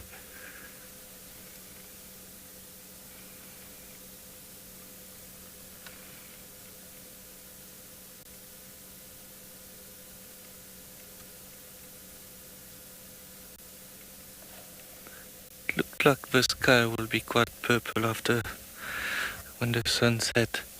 On our side, I'm not sure. I want maybe to go check Leopard Dam, see if there's anything there. But for the moment, let's just enjoy here and also use that to listen for any sound or alarm call.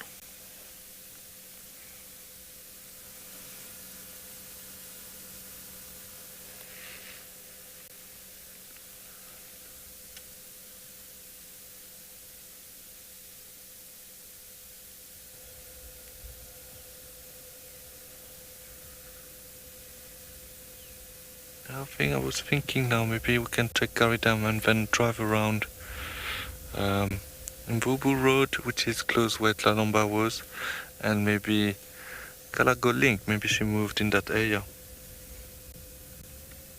I think that might be a good plan.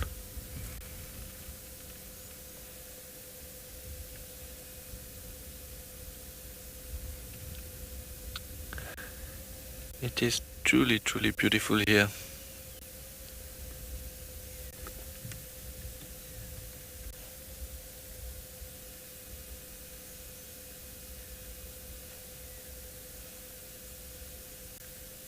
As much as I like the morning, at this time of the afternoon it is very, very special.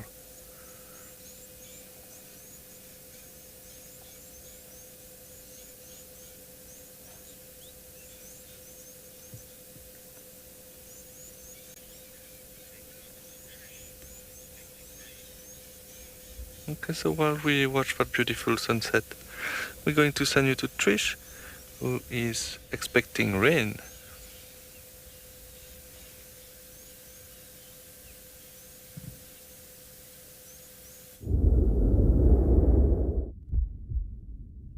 Oh, Cedric, I really hope you find Tlalamba.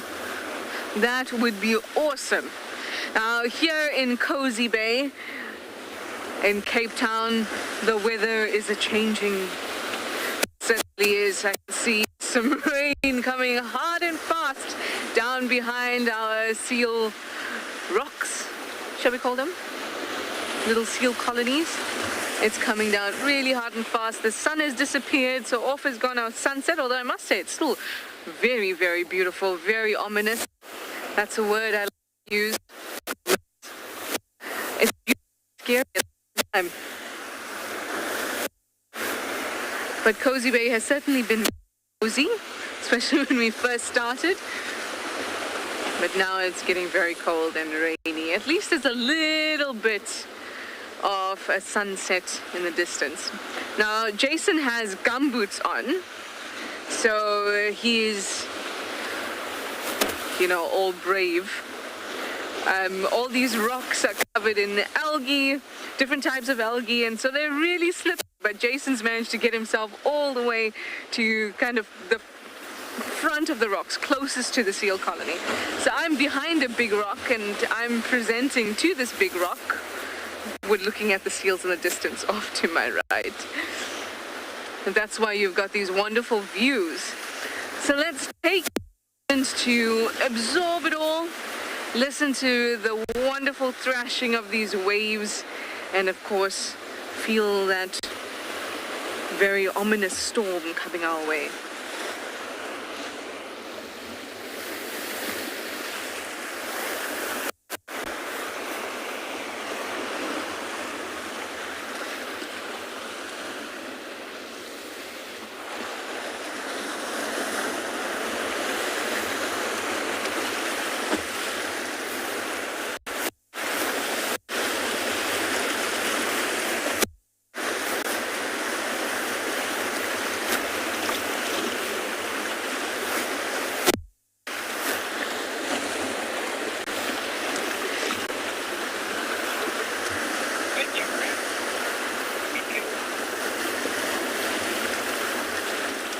Joy in Hong Kong. Hi, Joy in Hong Kong. You want to know if we get leopard seals here? We certainly can. It's a rare occasion because they prefer anywhere with ice, but we certainly can. And we have recently too. Anyway, I'm now going to pull Jason back in. And hopefully he'll be able to stick around with you a little longer. Come, Jason.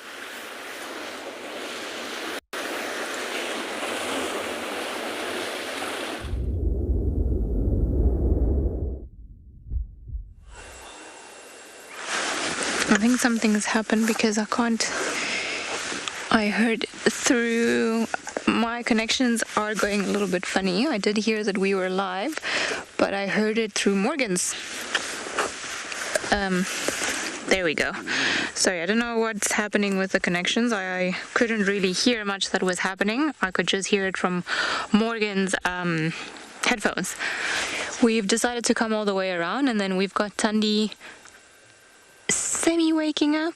She's been looking up a couple of times, and she seems to be wedged in there, and I cannot decide if it looks like a comfortable position or not. At one point she was kind of like propping herself against the tree, almost like, you know, holding herself away from it.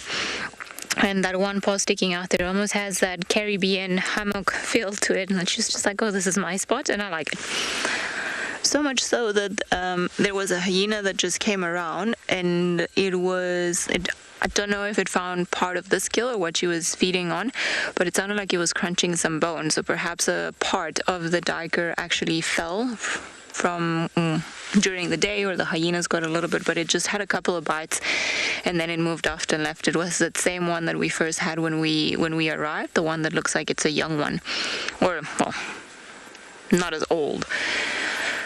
But that hyena seems to have gotten bored now, and it just walked past the vehicle and then moved off, and we haven't seen it again. So I'm not too sure. Perhaps it's decided that it's not worth its time, that waiting around here might yield little results. And the sun's pretty much dipped, so time to start looking for other things to eat, I suppose. The second hyena that we saw, though, is still somewhere in there, so it's just underneath Tundi, because there's a bit of a... So it seems like it's all even at the base of the tree where she is, but there's actually a big cavity just underneath the tree in between sort of that termite mound and the rock. So in there, just under the tree, you see, it might not show on the screen, but it's not the same surface. So I think the one hyena is still sleeping down there somewhere. So, which is not the greatest spot, because I mean, well, it is actually a good spot, because if something were to fall from the kill down, then the hyenas are directly underneath it and they would be able to just grab it. Or if the entire kill fell, then it would be better for them. But in terms of distance from the ground, if they were on the rock, then they would likely be closer to it. But I suppose if it fell from the ground, and if the leopard was very brave, it could just pretty much drop bomb from the top and then just grab the kill and then just run away. I thought I had heard the lion, but I'm probably going crazy. Never mind. No lions around here. I know the Talamatis were found far north into Bullfulsuk, and it seems like there's 11 of them. I think it's 10 females and then dark mane, but don't quote me on that one, because I'm not 100% of the composition of the pride that was found this afternoon. I would imagine that would be it, because that's what we were seeing yesterday. So there's a female missing by the sounds of it, so we can only wonder. Hopefully she'll come back with tiny little ones at some stage. That would be the best.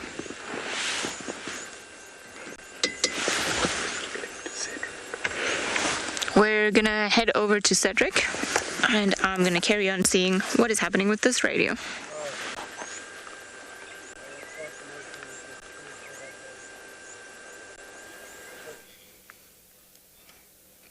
Yeah, look how beautiful is that. We are just west of Gary Dam, and this beautiful butterfly is in the tree. I can't get it from the front, unfortunately, because the road is very close to that tree, and I'm scared if we drive past the tree, it might fly away. Another update as well, we saw a quick sighting of a hyena crossing into the block towards the dam. So what I'm hoping is that maybe that hyena will go next to the dam. We are very close to the dam, so it would be nice if we can relocate that hyena as well.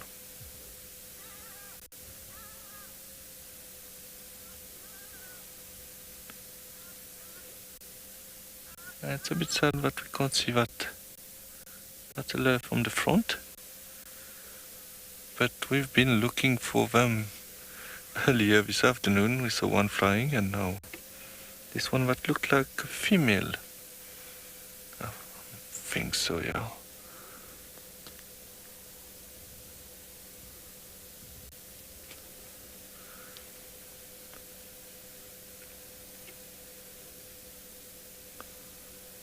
So it takes quite a while for them to reach adulthood, I think about 6 years.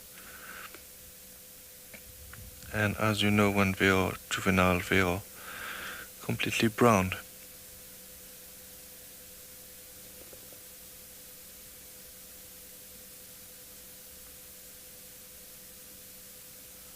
I am on my side really enjoying this afternoon drive actually, with all the short, like the small sighting we got with the oxpeckers, this battler, the leopard orchid. It's quite nice actually. I hope you guys are enjoying it as well. Very nice to that area of some leopards there.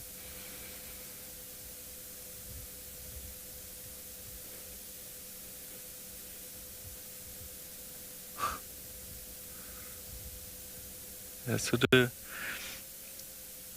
is facing the wind now, so this is why when she turns her head, you can see the feathers going a bit crazy. Okay, so we're going to see if we can maybe have a better look at that battler, otherwise try to relocate that hyena. That would be nice to see.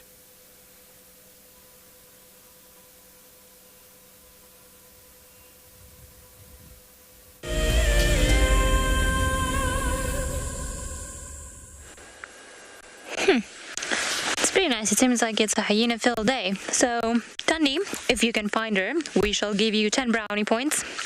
We'll give you a hint. Wedged in between the tree. What tree is the question?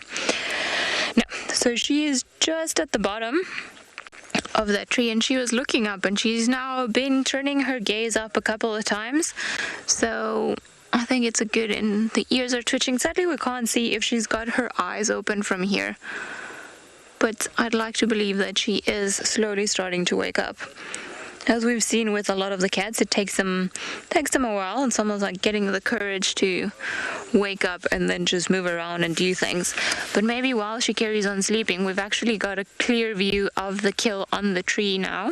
So maybe we're just gonna have a look at that, and you can clearly see now that it's a duiker from the glare of the sun. Earlier we thought maybe a steenbok because it had a bit of a reddish tinge to it, but now that we see it from this side, just the head, the face, and the coloration, the gray coloration of the body.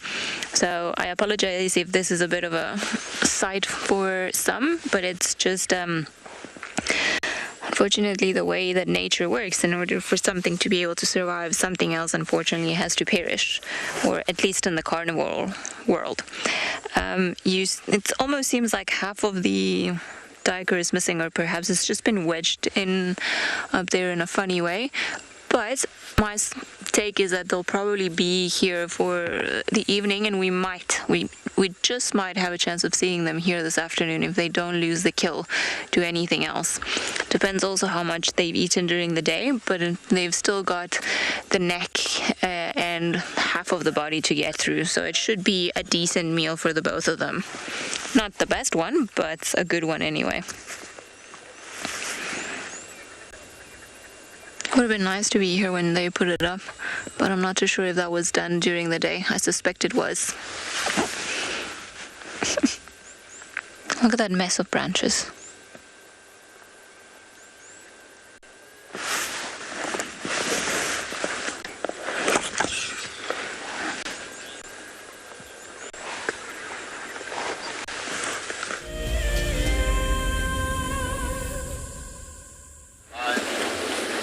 Isn't that a wonderful sunset? Just a tiny little slice of what our sunset should look like with those cormorants silhouetted there. But in fact, it simply is just a slice where the reality is quite different. It's just a gap in the rocks that's allowed us to see a little bit of the sun, but otherwise pretty gloomy.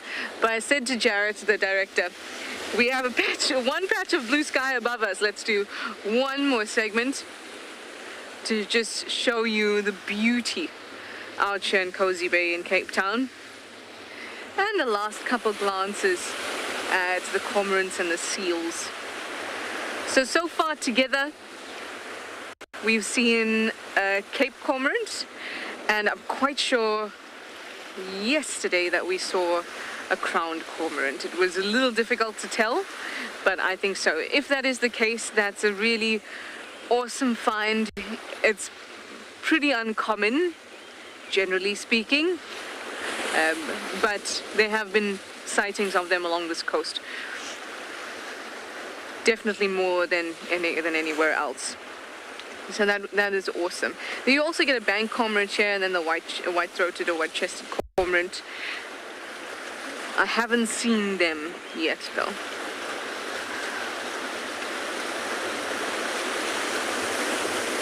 Everyone's home early. There's some cormorants coming in now. It's really such a spectacle to behold when they come in silhouetted by the setting sun.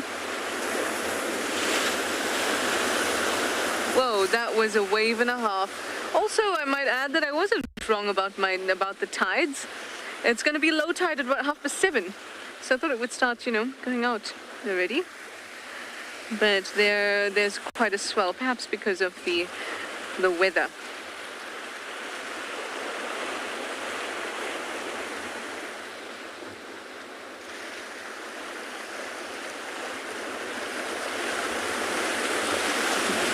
So powerful.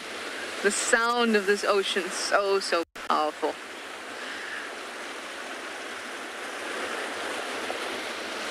This might be our last segment with you this afternoon. Just given the weather. But if I do see a patch of blue, I will certainly try and run back out, although I'm already feeling drops. Wonderful. It's amazing how the cloud formation picks up so much. Like when we were here, the clouds are quite wispy in the distance, and as it approached the coast and there's all this change in parameters, these clouds built up. It was amazing. And this kind of view, this expansive view, reminds me of another place I'd really love to explore, and I'm sure that you would too, and that is the Masai Mara in Kenya. The Masai Mara in Kenya is an iconic wilderness filled with life. Its inspirational beauty has captivated our hearts on WildEarth for many years. While this season of the world's greatest migration has been missed, WildEarth is preparing a spectacular comeback in 2022.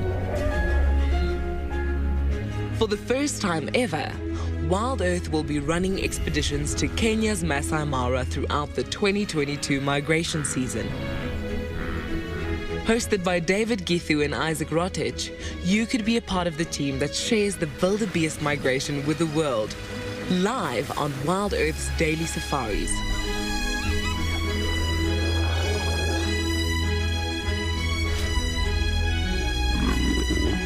If you're interested, then head over to our website to find out more.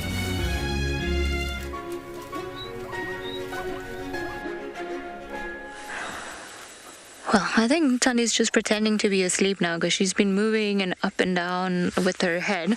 So we suspect that she's awake. Unfortunately, from the angle that we're in, or as far as we can angle the car without falling into the drainage line, we can't really see her face straight on. But there we go. That's what we've been seeing for the last while. So we think she is now starting to come out of her slumber. Yeah.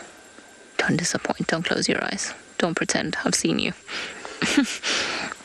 And there was a little brave squirrel that was jumping around very close to Tundi, and I actually still think I see it. Brave squirrel, now that it knows that it's just jump on the rock. It is a squirrel, not a mouse. I think maybe the poor squirrel has just been terrified the whole day with all these leopards and hyenas around, so it's just been sticking around in the tree, probably very quiet, which is sometimes unlikely for a squirrel, as they're the first ones to point out when there's a leopard. But I suppose in certain occasions they also know when to just keep their mouths shut and become inconspicuous. So it's probably taken advantage of the fact that the leopard is definitely asleep and can't get to it, and it's gone all the way down.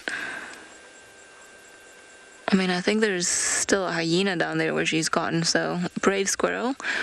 But I suspect more than anything she's just looking for another tree where to go that's not too close to the commotion or not too close to two predators that are known for also eating squirrel. So, oh no, you're back. The squirrel is still on the rock. Well, I have no words for you, little one. Maybe coming for a midnight snack.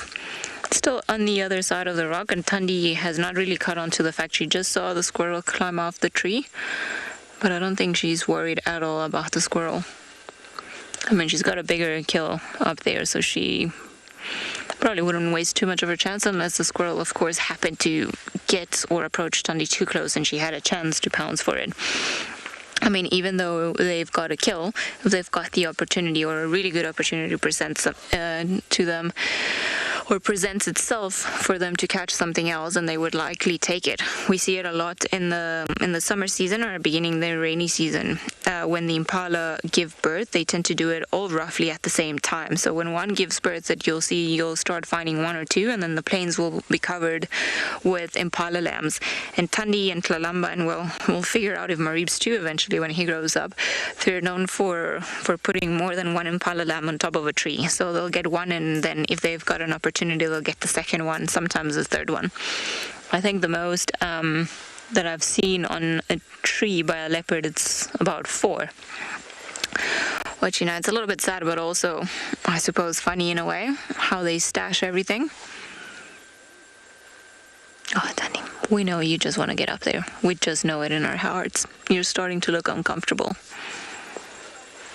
Even wedged in like that. Leopards do find themselves in the funniest of... There's a squirrel photobombing our screen.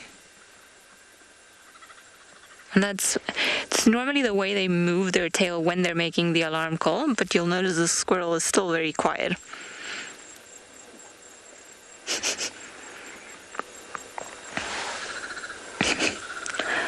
What is this face-up squirrel? Oh, okay. I wonder if this is just an adrenaline junking squirrel. Yeah, I don't know. I don't know if it's a brave squirrel or a courageous one, or not the smartest one there is. Oh, onto the tree. Okay, so you're gonna go onto the tree where the kill is. Interesting option. It's just, it's going up the tree now. I wonder if the squirrel might try to get... Would be my first time seeing a squirrel scavenge from a leopard, but there are unusual things that happen, and we've had quite a couple of unusual years. I think the squirrel's just retreated further up into the tree, and she's just looking directly down at Tundi, and she's just jumping onto the next tree. I can just barely distinguish the movement, and she's actually going to a tree that is a little bit closer to where Marib's was lying. Oh, she's coming down now. Let's see where the squirrel's gone now. I believe there's been a squirrel here the whole time we've been here. And now, as it gets dark, when squirrels are normally starting to retreat and nest, it's decided to come out and then just move around. I mean, bravery. Bravery is quite something. I can't see it anymore. I do suspect that it's still around, though.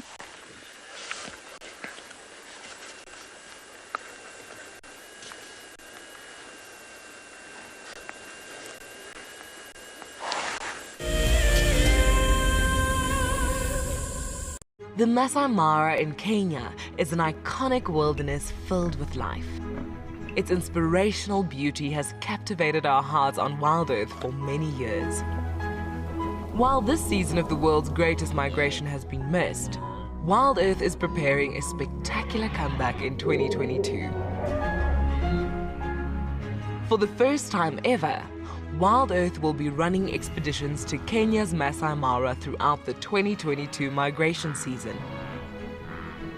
Hosted by David Githu and Isaac Rotich, you could be a part of the team that shares the wildebeest migration with the world, live on WildEarth's daily safaris.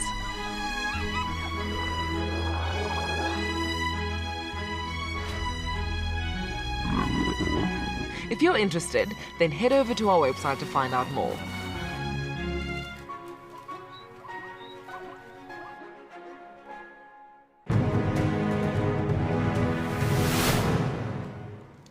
And I turned to shore and I saw that she had this panicked look on her face. Either she was afraid that something had happened or she was afraid that she was going to miss out on something. But instead of her missing out on those lions, we drove up next to them and I switched off the car so that she could hear what was going on. Now, these lions had killed a kudu, and she could hear these two cubs, both 8 months old at the time, busy pushing and shoving each other out the way to get to the best parts of the meat. And the mom was lying just to the side in the shade. Now, I'd known that before losing her sight, Sean probably knew what a lion looked like. But I really wanted her to know what this lion looked like. So for the first time in my guiding career, I started to describe to someone what a lion looked like. And I found that, I started to notice things in that lion that I'd never seen before.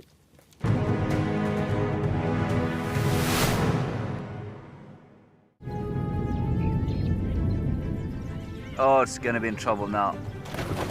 Oh, this is unbelievable stuff. Here comes a hippo in too. Go, Impala. There's a hippo coming in. I can't believe what we're seeing here. This is what we'd normally see in East Africa. It's all over. Hippo leaping at the crocodile now. Everything's gone underwater. Expect the unexpected here on WildEarth daily.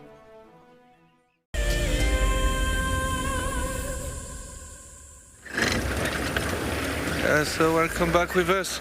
We didn't find our hyena again, unfortunately, but I'm sure it might pop up next to the dam again. Often I saw them quite close to the dam, just around the end of the show. So we will try again, but for now we're going to check Galago Pan. So the idea now is to just look around, just in case Tlalamba started moving around here. Also something quite interesting next to Gary Dam is that where we saw that battler, there was also a tawny eagle there. It was a bit far, so I assume it was a tawny eagle.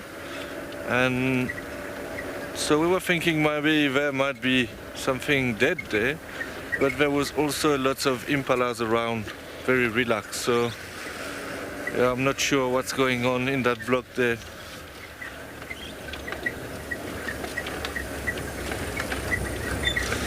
I'm sorry, this road is one of the bumpiest one.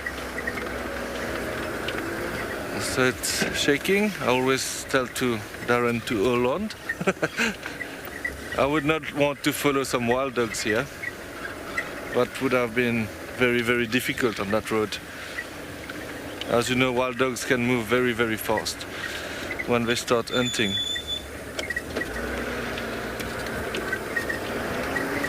Oh! Just in the road there. Trying to switch off my light. Hopefully it will stay there. Oh, sorry. We're going to put the infrared on. A little nudge in the road. There we go. We often find them on the road like that. And so they like to eat insects, so I'm not sure if it's easier for them to see from the road. But we see quite a lot of them here. The most common that we got here is the furry neck night draw. I assume this one is a furry neck, but I will have to double check. Ah, it's coming back. You see, in the bush when you drive, you can bump into anything. Sending you to Ali.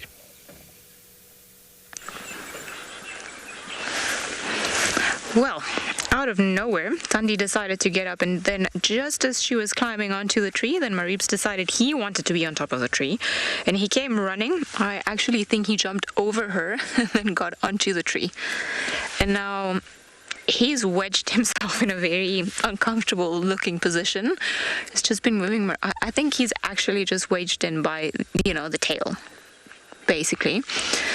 And he's got his front legs on top of a very thin branch, while Thandi is just, I'm sure you can see just part of her body at the bottom left of the of the screen, and she's just very comfortable still there. So she's just like, cool, you can go up. I still know which toes I'm going to lie on. So I think this is one of those examples where experience came in handy, and she just let Marips get up there, and she was like, you go up there. And then she's just chilling there. And then, of course, as soon as Thandi went up the tree and Marips went up the tree, there was a hyena that popped out of that crevice that we were talking about earlier and came up, but then realized that nothing was being dropped, or the leopards were actually not going to go and feed on the kill. So it just went back down. It's quite funny now. Oh, Marips, you really didn't think this through, did you? I actually cannot tell from here if his back legs are on the tree or on the branch. No. So he's literally just wedged himself by the tail. And his front legs are on the branch. Oh, you silly cat. That cannot be comfortable.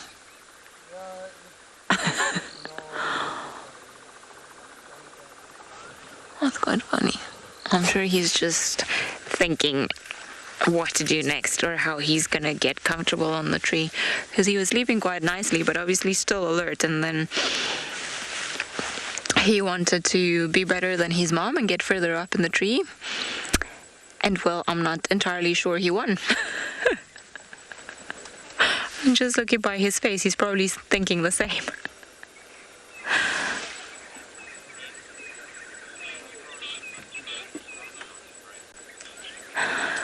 Edwin, they are fairly strong tree branches, but I think it's also the fact that he's distributing his weight between his back legs and tail that are wedged in the main trunk of the tree, and then the one where he's got his front paws on.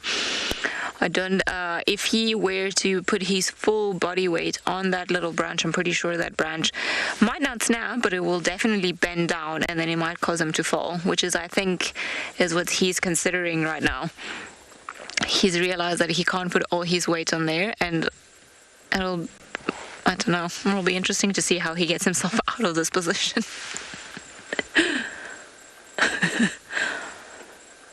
I think he's also got his face down looking at the hyena.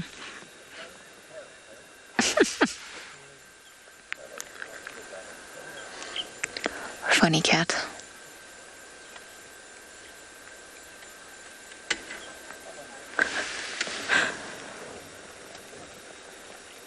Let's see what he does next.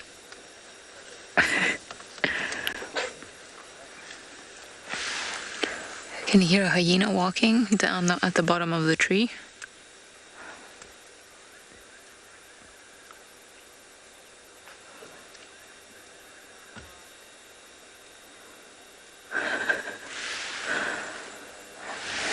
There's the hyenas just coming onto the rocks now. Just here to your right. So there we go. You see why we can't really go down there. It's too rocky, and Torchwood has got the most beautiful rocky outcrops around this area, but it's not always possible to drive on top of them. I think maybe this hyena's also decided to give up, gone somewhere else. Potentially not worth their while waiting for two leopards to drop a kill, considering the two leopards are bigger. So I think I don't know where the other one went, but I'm pretty sure the hyenas have abandoned this patient wait, and now that darkness is upon us, then they're going to start looking for their own food or their next meal. Excuse me.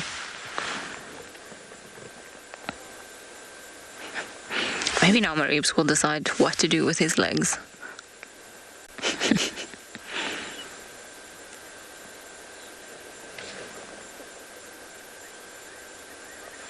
That cannot be a comfortable position.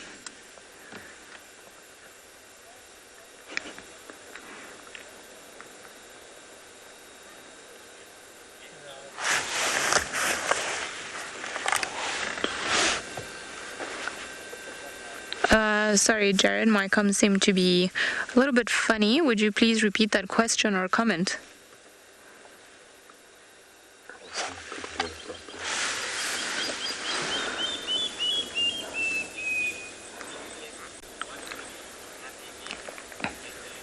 Ledge, 2 leopards, 1 tree, happy you. I think we can include a lot of us in there. 2 leopards, 1 tree, happy us.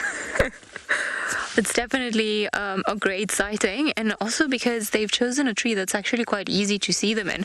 I mean, it's not the clearest of tree, and ideally, if we really had to wish for, maybe a marula tree would be better with those super long and open branches that they've got. But this is not bad at all, especially because it's given view to, you know, whatever it is that Mareebs was trying to do. Oh, you found a way around. Well done, boy.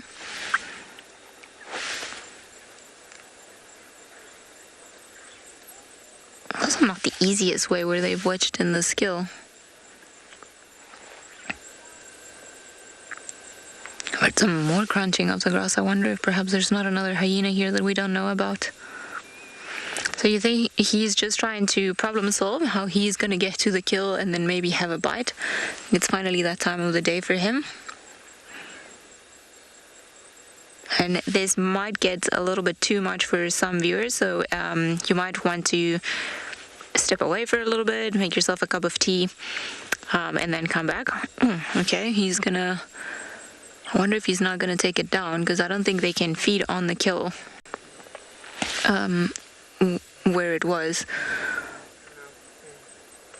Also, very clever Mareebs. He's waited for the 2 hyenas to leave before he actually tried to reposition the kill. So likely he's dropped his fair share and have lost a few of them already.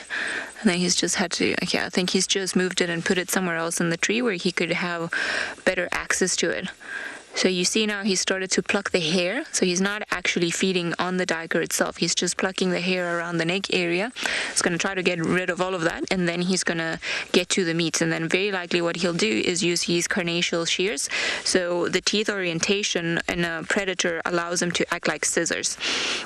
So he will likely tilt his head sideways and try to break through the skin to then get to the meat underneath it.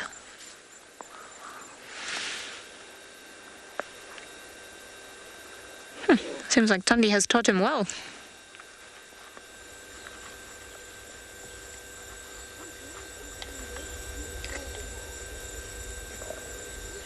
You can see all the hair slowly starting to accumulate in his mouth. Might be a better position where he's actually put the duiker now. It's funny, just as, you know, we have the last little bit of light, that's when they've decided to get up and start feeding. I don't think he's like Marcel. I think he's more like us. He also doesn't want to be eating meat when it's too hot during the day. So Marcel might be the only one in his species.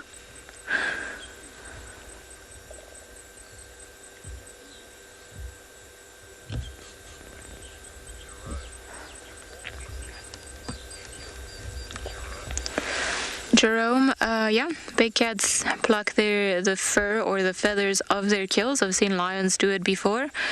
Perhaps not as much as leopards, or in this case, but lions also do it. I can't say that I've seen a tiger do it, but also have not spent enough time with tigers on a kill, or any time with tigers on a kill. But I would imagine they would do the same. It's kind of like a waste of digestive energy just to eat and process all that hair that they would be getting if they ate it all. So hyenas will eat more hair, and then you find a lot of hair in their scat if you find it out in the bush, whereas lions, leopards, you don't find, obviously they'll eat some of the hair in the process, but they will prefer to pluck it and then just get to the actual meat. They will also won't eat as much bone as a hyena would.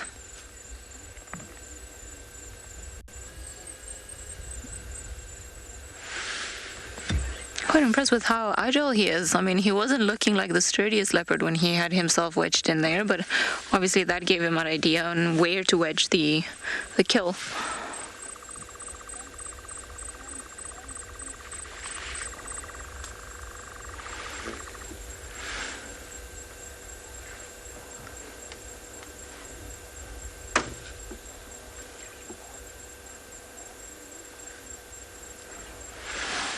Almost trying to get some of the hair off the back legs, or well, the legs.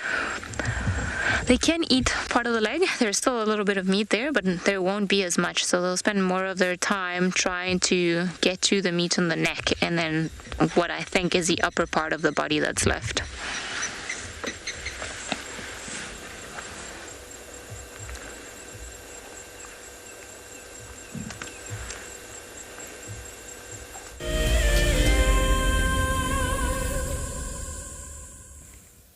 So we're looking very far into the sky. So apparently Darren told me that's Jupiter with the moons. Lots of moons around Jupiter that you can see. I never saw that like that. Amazing.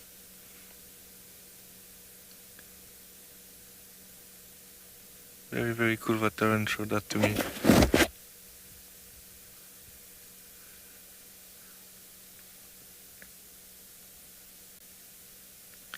It's amazing how much can you zoom from these cameras.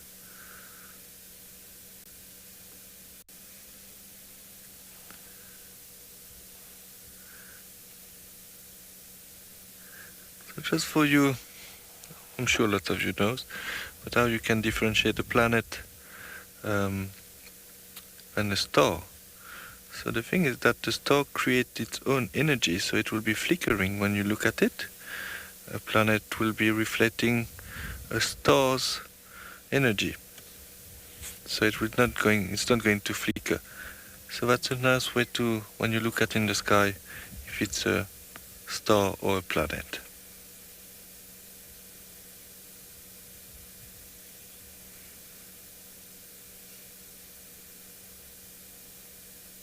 Very, very nice.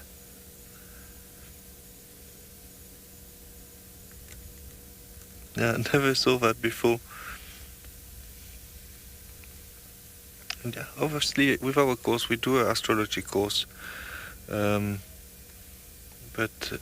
we saw some very nice planet and stars and even other galaxies from the telescope. It was very, very amazing. I'm not very knowledgeable on all the stars, but I know a few things. But obviously when you're out in the bush there's no light, so it's the best place to look at the sky and look at the stars and the planets. Very, very nice.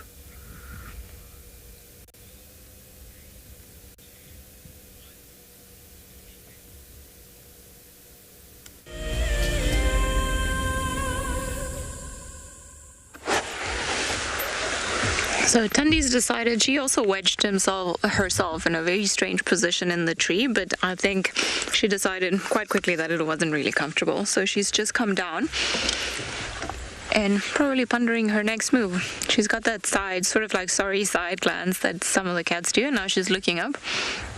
I think maybe she would like to have a bite, but Mareebs is monopolizing the kill at the moment. So she's just looking at him from underneath. At least he's put himself in a position that is less complicated than earlier. And I wonder if she maybe doesn't want to go for a drink. Would be a good reason to abandon the kill just temporarily while she goes and has a drink and then comes back and then lets him feed for a while.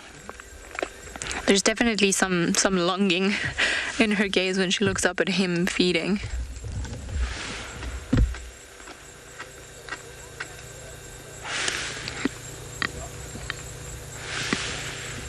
Can definitely hear him eating. I think he's gotten to the bone now. There's definitely like a crunching sound. And as I was saying to you earlier, when they try to use the carnassial shear to get through the skin, to open the skin to get to the bone, they kind of tend to tilt their head sideways, and there's this very distinctive noise, which is a noise that we're hearing from him now. It's almost like the chewing of cloth or fabric. That's kind of what it sounds like if you were chewing it with like your mouth open.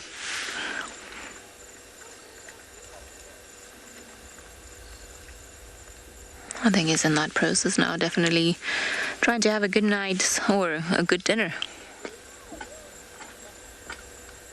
There we go, that's the sound that I was mentioning earlier.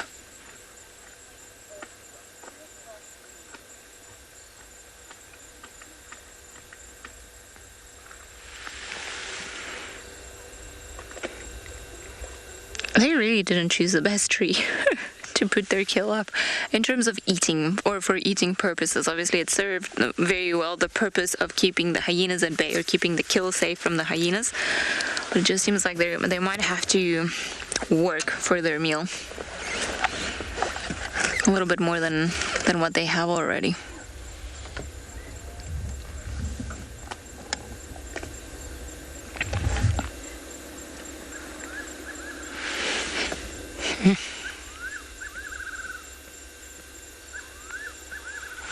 Quite an eerie situation or scene with him half obscured by the branches, and then all of the nocturnal birds starting to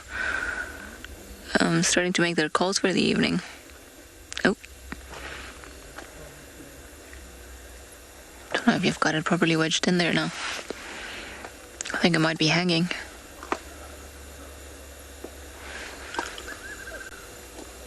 Seems like we can hear some of the crunching of the bone now.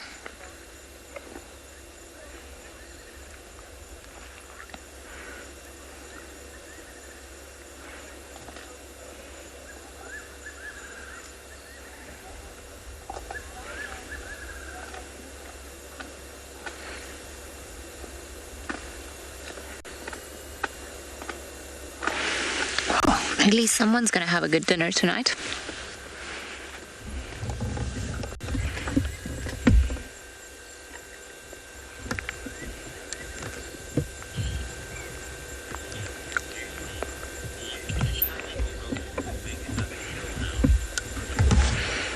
Lucy, I don't think Thandi will, unless this kill is finished, I don't think she'll go off and then make another kill. The only situation where I see that happening is if, they finish the skill or Mariebs drops it and it gets eaten by hyenas, and she will start hunting again. She doesn't look particularly full, but she seems like she's done all right in the last couple of days when it comes to feeding herself.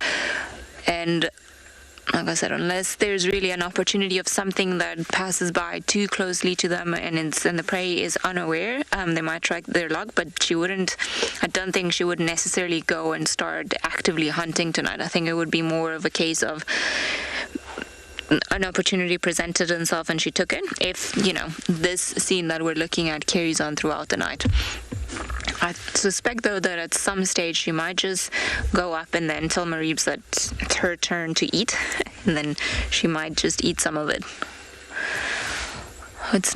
Sometimes it's common for the females when they make a kill to feed a little bit on it or to feed themselves first and then go back to the cubs and then fetch them and then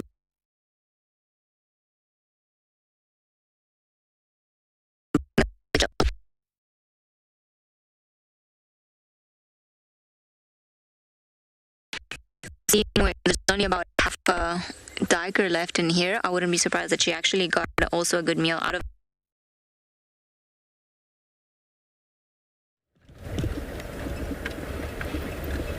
Yeah, sorry about that. Little technical issues. As you know, we're reporting live. So on our side, I'm still did another loop around Kalahari Dam. Tried to locate that hyena again, but no luck on our side, unfortunately. So we're still searching for any nocturnal animals. And I would love to see a white-tailed mongoose again.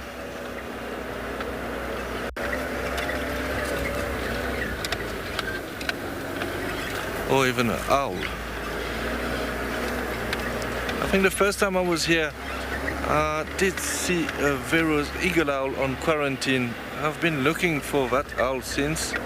I didn't find it again, but I think Chris had a sighting of it before I came. It would be very nice to see a Vero's eagle owl.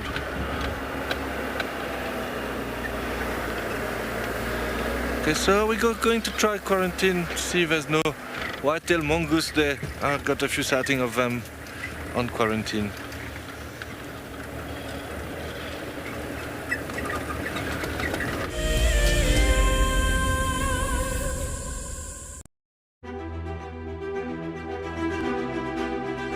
My name is Nomfundo Ndlovu and I'm the Senior Project Manager for the WISA Schools and Youth Unit. I'm a qualified horticulturalist. I'm particularly passionate about supporting schools towards working through their sustainability journey and towards food sovereignty throughout food gardening projects.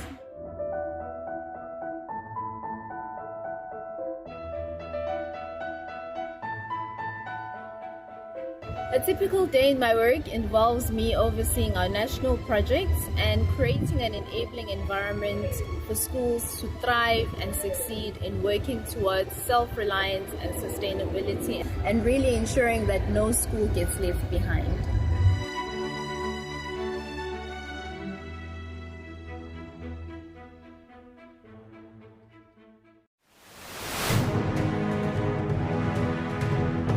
For me, the best part about being a guide is being able to live out in Africa's wild places and being able to share that with people. Of all the challenges, for me, the one that I'm probably the most comfortable with is the game drive. I think that's what I do most days, so that would probably be what I feel like I'd do the best at.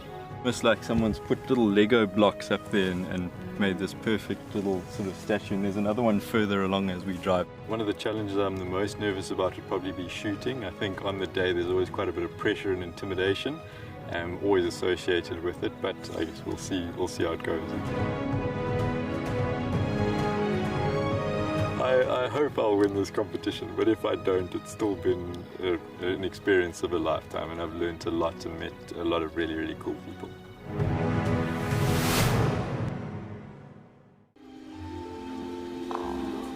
Goodness, look at its wobbly legs. Oh, I don't believe it. I can't believe we've actually seen it. Oh my goodness. Oh, careful, careful, careful. Oh no. Oh, it's okay, little one.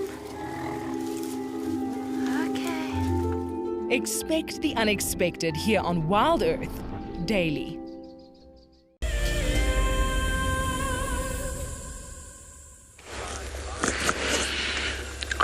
Sandy is half undecided between carrying on sleeping.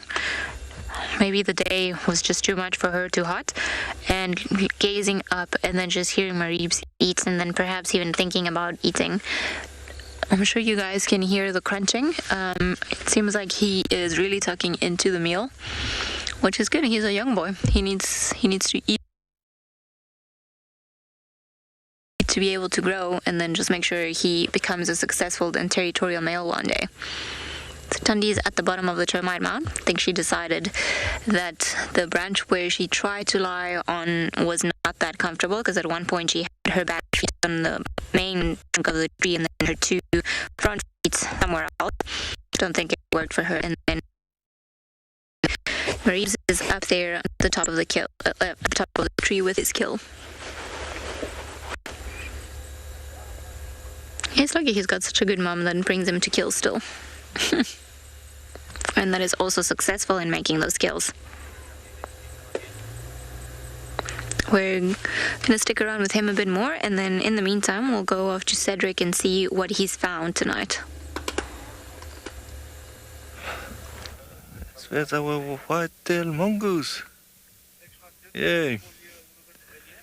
It is a bit in a thick block, so, but it seems to be quite relaxed. It moved behind that tree there. I might have to reposition quickly. Let me just reposition. So happy that we found one. I really like them.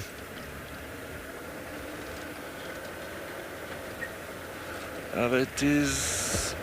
Hopefully we'll be able to stay with it. It's running away there on that side. I'm not going to put the spotlight too much on it. I'm just putting the spotlight like next to the car. Don't go too far.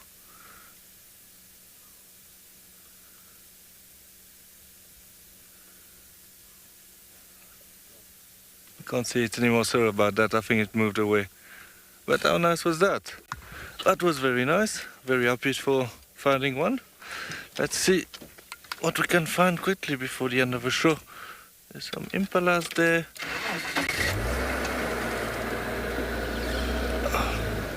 A bit far.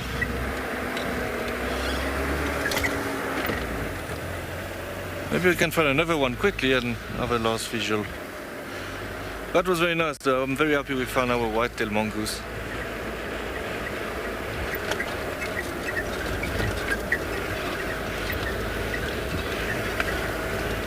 Just hope I will not have to end the show with a tree like it happened last time.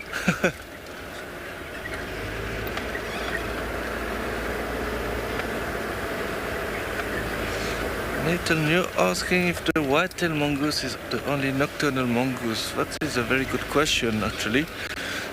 We know that the dwarf mongoose are diurnal. The slender mongoose also spend most of their time active during the day. There's one mongoose I'm not sure because I never really saw one. It's the yellow mongoose. But I think they would be diurnal as well. Also, the banded mongoose will be active during the day. So, on top of my head, what I know and the type of mongoose I saw, I think, yeah, it might be the only one, but I'm not 100% sure actually. But we know that the others that I was listing are generally active during the day.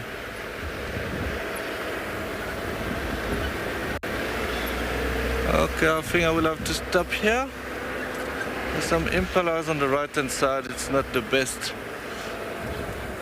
but it's always nice to spend time with our impalas on quarantine. It is a bit far. Sorry, just putting the handbrake on. Yeah, as you know, they really enjoy spending time on quarantine. Especially at night, it's nice and open, so they feel more safe.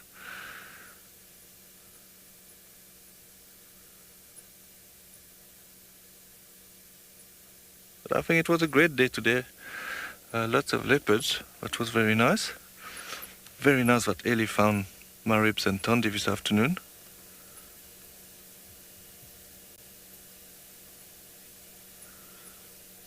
On our side, we got a great drive this morning with Lalamba, but I apologize again for this morning. We had a few technical issues, but I'm glad that you have been able to join us again today. Thank you so much again for all your questions. We really appreciate it, and I hope you will join us tomorrow again. So I would like to say bye for now.